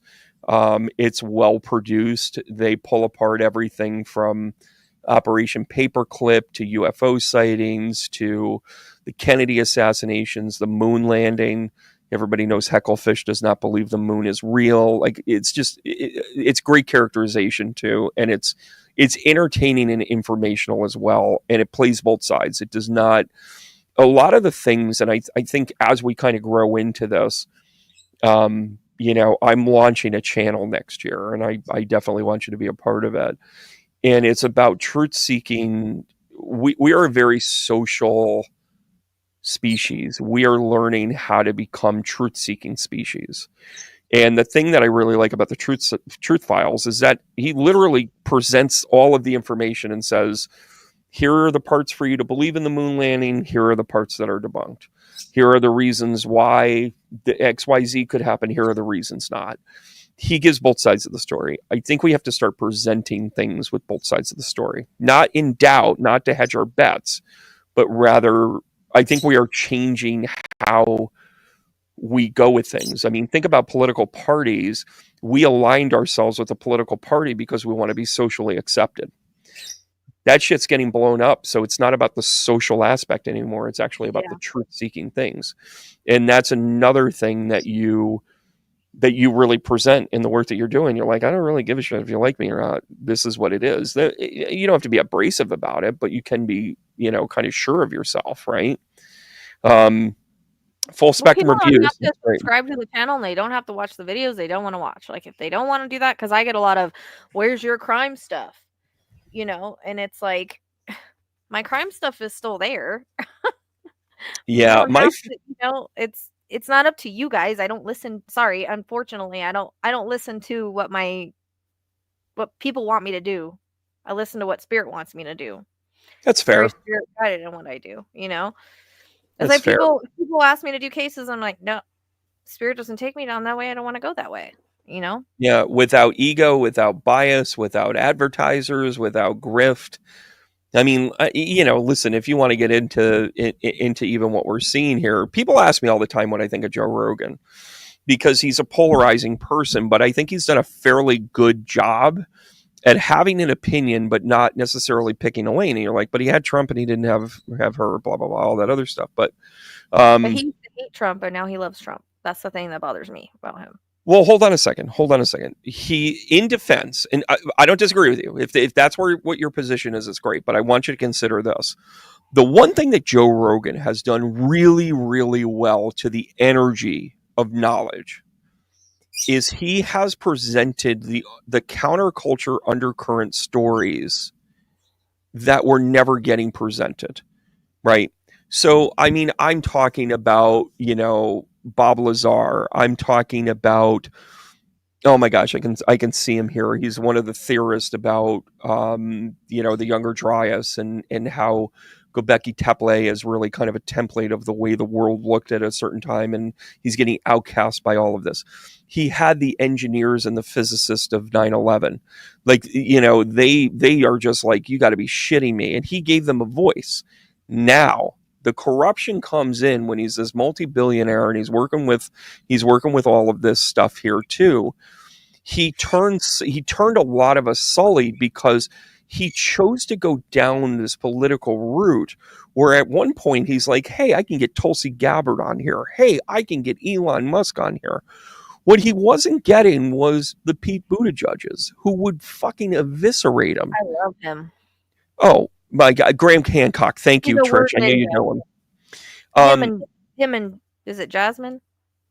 Yeah. Wait, what's her name? Jasmine Hunsinger. And listen, Liz Cheney. You want to talk about? Yeah, and listen, the Joe Rogan thing is it looks like misinformation. And again, I'm not defending him. He's definitely shouted some shit that you're just like, shut up, Joe. And he's walked some things back in fairness. And I'm not defending him. I just want to make sure you see the pieces that I think we have to always kind of take into consideration, because as I'm launching a YouTube channel of a consortium of people that are critical thinking measures.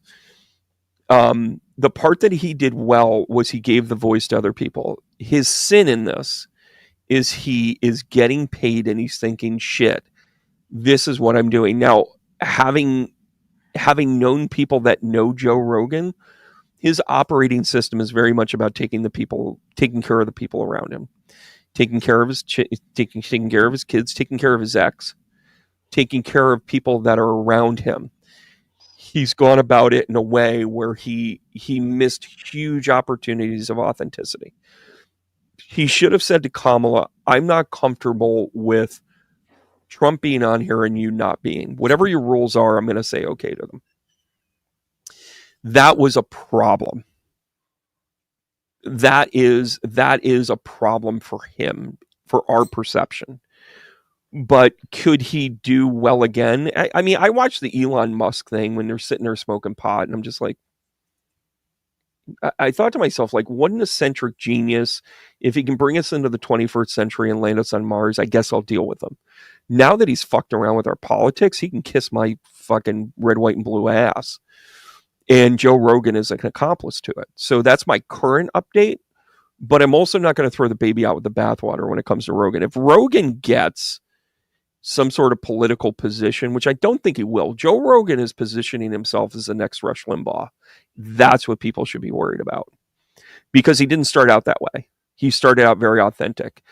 And as I launch a channel here, I am looking to replace Joe Rogan circa 2013. It's a thing, right? Yeah. Oh my God. Did Trump get Man of the Year? Yes, he got Man of the Year. Fucking so stupid. Okay, let's just make criminals and predators Men of the Year and president. Jasmine Crockett, thank you guys. Thank you guys for doing that. Love her. She's a word ninja. Her and Pete Buttigieg, they just spit facts. Word ninja. I like word that. Word ninja. That's what I call them. What do you think of Liz Cheney? I don't know much about her. Well, I have. This is like a 2-month, 3-month thing for me. I have a unique point of view. I mean, she's very Republican. She is very much about the Republican way, but kind of the old way, you know, of the Republican circa, you know, when they were fighting Obama, you know, kind of Tea Party-ish, but not really in that mode. I watch Liz Cheney, and I know that she is breaking down the barriers of her ancestral wounds. Her father fucked up this country.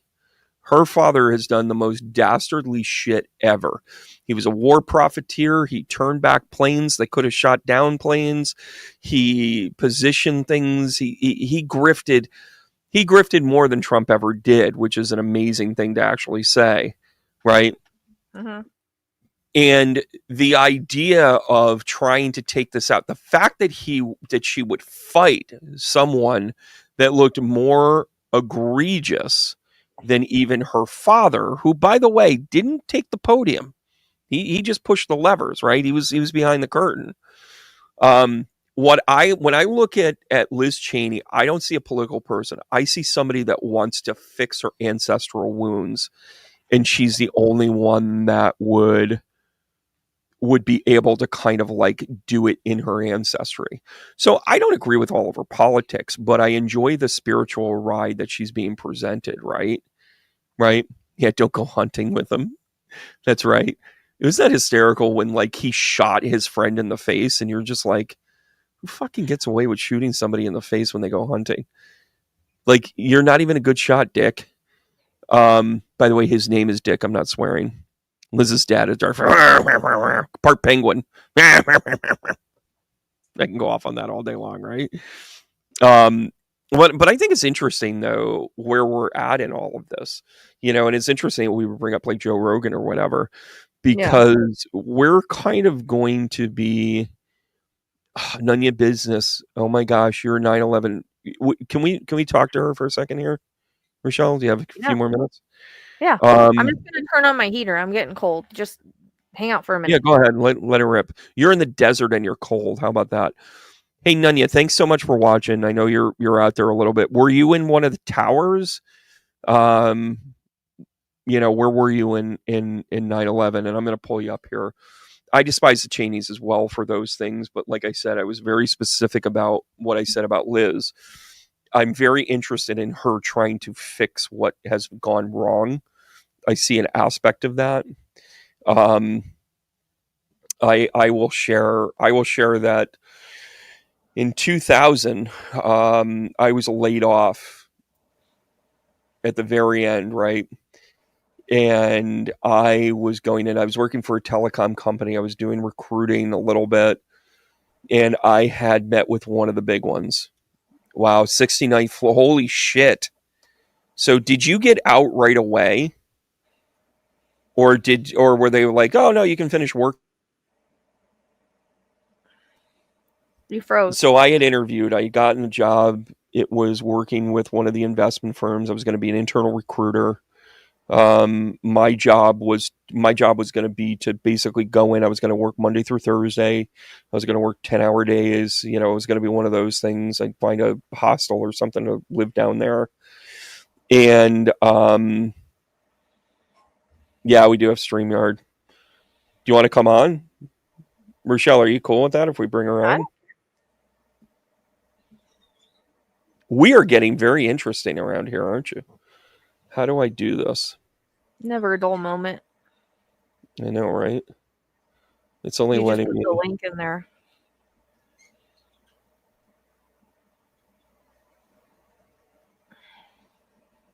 Yes, I have StreamYard. How do I do this here? You copy the link and put it in the chat.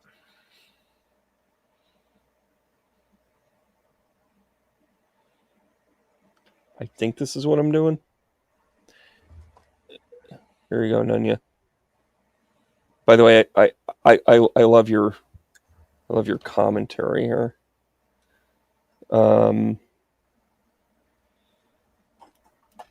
you guys see that? It's not the time. I'd love to get this. So I turned down a job. My start date would have been 9/10 because it was going to be during that time. I would have been in that building on that day, and I would have been in some training bullshit. I also had Neo is your cat. Yeah, he's the black cat right there. He always makes an appearance. Did I do that right? I don't know, Nunya. This would be cool when we figure it out. I'll tell you that much. Well, all she has to do is click it. Click the link and then bring her up, and then you just add her to the studio. Oh, yeah. I just sat through a freaking tutorial on this, too. Jesus Christ, Brandon. Act like you know what you're talking about. Super easy. Yeah, and I turned down the job. Okay, we're going to add her on here. If you don't mind, turn on your camera, get yourself squared away. In my experience, I have read no less than 30 people that have lost somebody in the towers. I have yet to find anybody that was in a plane. I have talked to people that knew people that were there, right? But I've yet to meet somebody who passed away in the planes, which it's a lower number. I haven't done any 9/11s. Yeah, I'm 2.5 years. Hey, Raven, can you start your camera too, and then I'll bring you on here. This is kind of cool.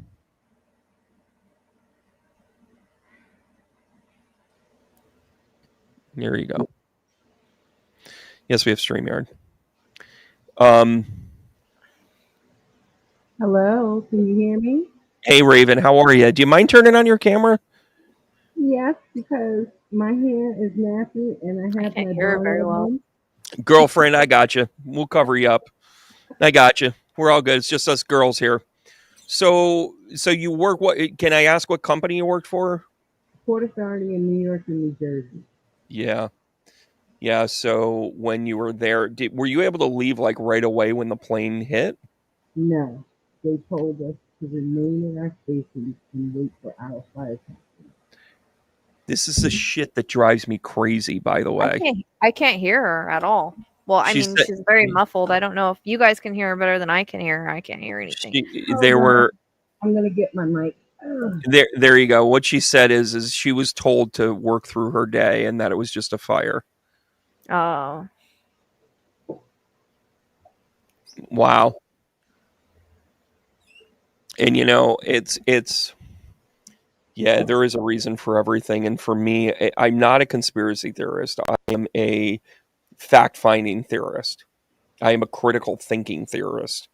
Yeah. And it's a big thing, right? And it's, you look at how those things kind of came to be, with all of the post 9/11 stuff and the fact that, there was no plane that hit the fucking Pentagon.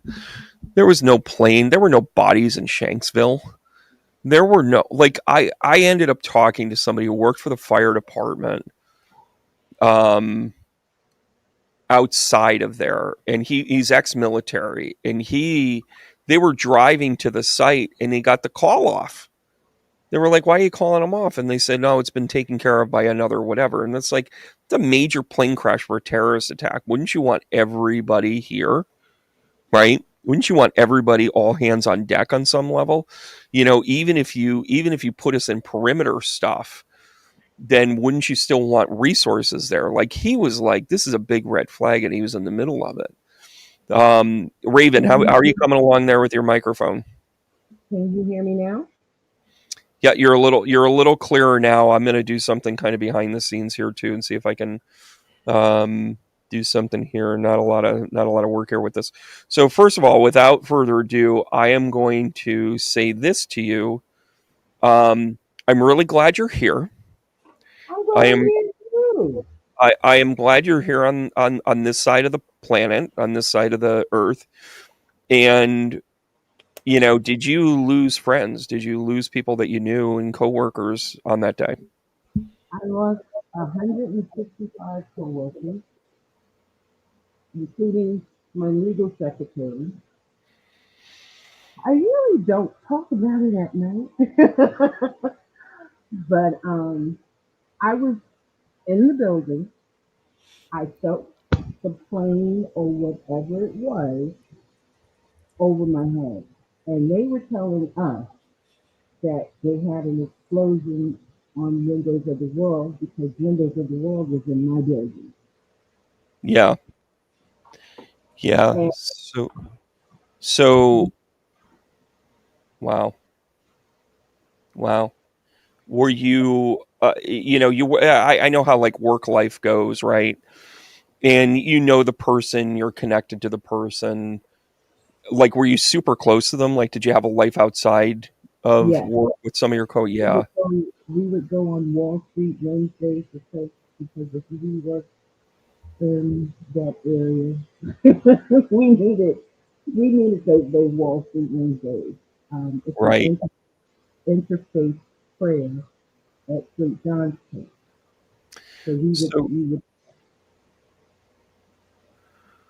So I'm not religious. I'm spiritual. Yeah, who's Melody, Mildred, Marilyn? Yeah, I can't hear her at all. Yeah, it's a little muffled here for sure, Raven, but we can hear you enough here. Who's the Monica, the Mildred? It's an M name. Who is this that you knew in the building?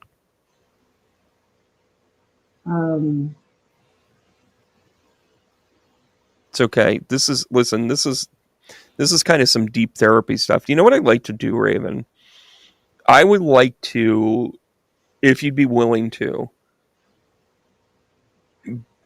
pull something together where, first of all, we can make sure your audio is good, because you're going to have a lot to say to it. Yeah, and I was on the right side of my body. It's all good. You didn't expect to come on tonight. We didn't expect we couldn't prep you for it, right? But I would want to hit the reset on this, because I think this is a super great topic that I think a lot of people kind of want to know. And I think that, Rochelle and I can approach this from, I'll show you the astrology of it. Rochelle can show, her connection to it, and we can kind of do a deep dive and kind of present it, talk to you, in terms of like what we get, in terms of what we, what we can connect with. But I'm sorry for your loss of those people that you had worked with. But I'm glad that you're here, and maybe this is going to be an opportunity for you to tell your story so their voices are heard too. Yes. So let's do this. I see your screen name is None of your business. None of your business. I love it, Raven. Listen, we know who you are now, though, because you're signing on to this. I know we're connected on the back end of this as well. Like, I think, did you subscribe to my website? No, I subscribed to your Facebook, and I've been trying to Facebook you. Let me do a little research because I remember seeing a message from you. That's why I'm saying it. Oh, let me sift through. I'll send you a message, and when Rochelle and I get back together here, we'll invite you in, and we'll have a whole conversation about it. Is that fair? I don't mind. Yeah, I think you have a lot of value to bring here because there's a lot to this. Wow, I'm getting a ton of shit right now. Wow. Who's in Holbrook? Is it Hoboken? Hoboken and Holbrook, New York. Who is in Holbrook, hon? I have a friend of mine, but he's not 9/11 it's okay. related. Hang on to this. Did you go to Hoboken after it happened? Hoboken, yeah. They're talking about making sure you go to Hoboken. They were making sure that you were guided. And they're saying you just left your sandwich. You left your sandwich and walked out. That's how they said it. Does that make sense to you? It was a muffin and my coffee. Okay. But it was food. I'm a Taurus. I hear you. All right, Raven, listen, we're going to work on all of this stuff, and I'm just letting you know I'm tapped into this. They're showing me why you were moved to safety, and they're also showing me, please make this happen for her, because I think this will be cathartic for you as well. Fair enough? I don't mind. I'm 56. I've been through it all. But I think it is really important that this generation that wasn't alive during 9/11 understands what this is. And I don't want to here's one thing that you'll get from me. I don't want to glorify it. I want to treat it like the blue azure day that it was. It was a picture perfect day in the most horrific day. Tuesday, exactly. It was a clear day. I had went to see Michael Jackson at Madison Square Garden. That's Saturday. Well, I keep seeing were there, and I'd never seen all the brothers, and I was yelling in the audience like Michael Jackson could hear me. Okay, and that Tuesday, because Century 21, I would go in there and I had a hookup that would put things to the side, and they had Ralph Lauren duvets anytime, $49. Wow. And that's the thing that I concentrate on from 9/11 because I lost my duvet. I had a crushed purple velvet duvet and I had a green duvet. Yeah. And I left it at my house. Yeah, Rochelle, what were you getting with this? Did you get Michael Jackson? It's driving me crazy. No, I keep seeing this man he's in a brown suit, full brown suit, walking back and forth. Michael? No. It's got to be somebody connected to the building or you. But no, this is Rosio. I'm going to tell you who this is. It's driving me crazy. You had a boss that would wear like a brown leisure suit. Michael and he would wear like yellow or a red tie, right? Yeah. And he's got brown hair. It's kind of slicked. Right. He was Italian. Yeah. Oh, I got chills. And he had the pinky ring. He had a pinky ring, didn't he? Yes. Could you tell I was getting over here like, oh my God, this guy is not going away. I saw your face. Okay. So But I'm going to. Did he? Am I boring her? And I saw your face. When I said no, I was trying to. When I get stuff that repeats like that, if I don't say it, it'll drive me bonkers. Yeah. And he also, and by the way, was he a Ronald or a Robert? I don't know his middle name, but his name is Michael D'Ambrosio. He was my boy. There you go. Look at you. His name was Michael. Yeah. You totally Rochelle totally gets credit on that, kid. But did he have like an office? Did he have was he by the window? All of the executives. It's like he's pacing back and forth at the window. Yeah, all of us was by the window. That's what I just keep seeing him doing. It's weird. The executives had the windows because that was the visual. I was right perpendicular to the Empire State Building. He had to have everything perfect. Like his loafer, I keep wanting to call them loafers, have to be like shiny.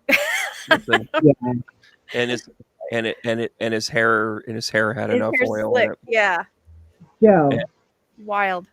This is great that we're both tapping into this because it's, the part of this too that I'm kind of getting with this is I think that there are people that are living vicariously with you, through you, to be like, well, I didn't make it that day, but you did, and here we go, and you have this, wow, for lack of superlatives or anything else, I think when we regroup this, I think you have to understand that there's a purpose of the people that we just connected with, that you're now their voice. And it's not a pressure thing. It's more of it's an honor to do it. Does that make sense? Yeah. I am very humble. 35. How old is he? I'm 56. No, how old is he? Do you know where 35 comes in at all? I was 35 when 9/11 happened. That's what it is. Yeah.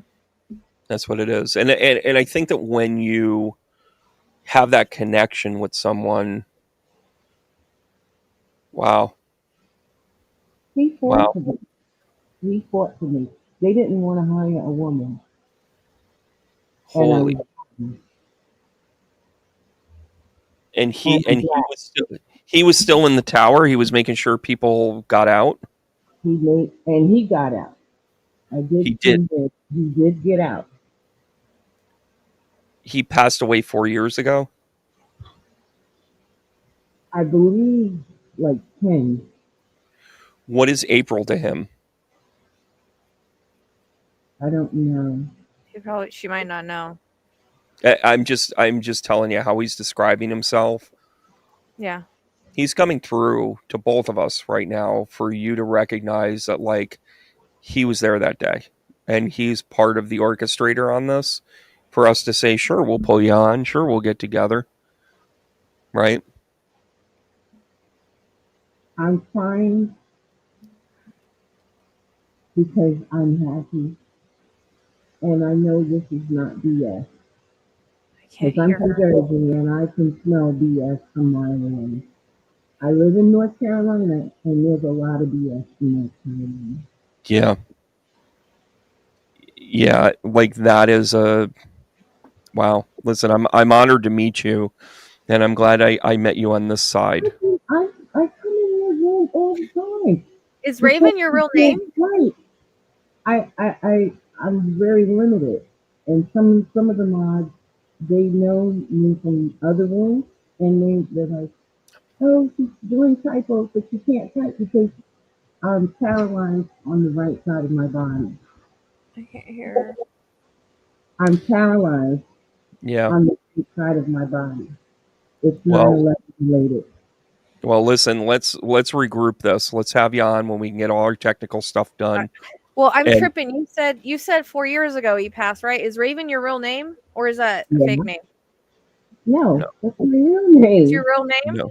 Oh, wow. No, it's none of your business, Google.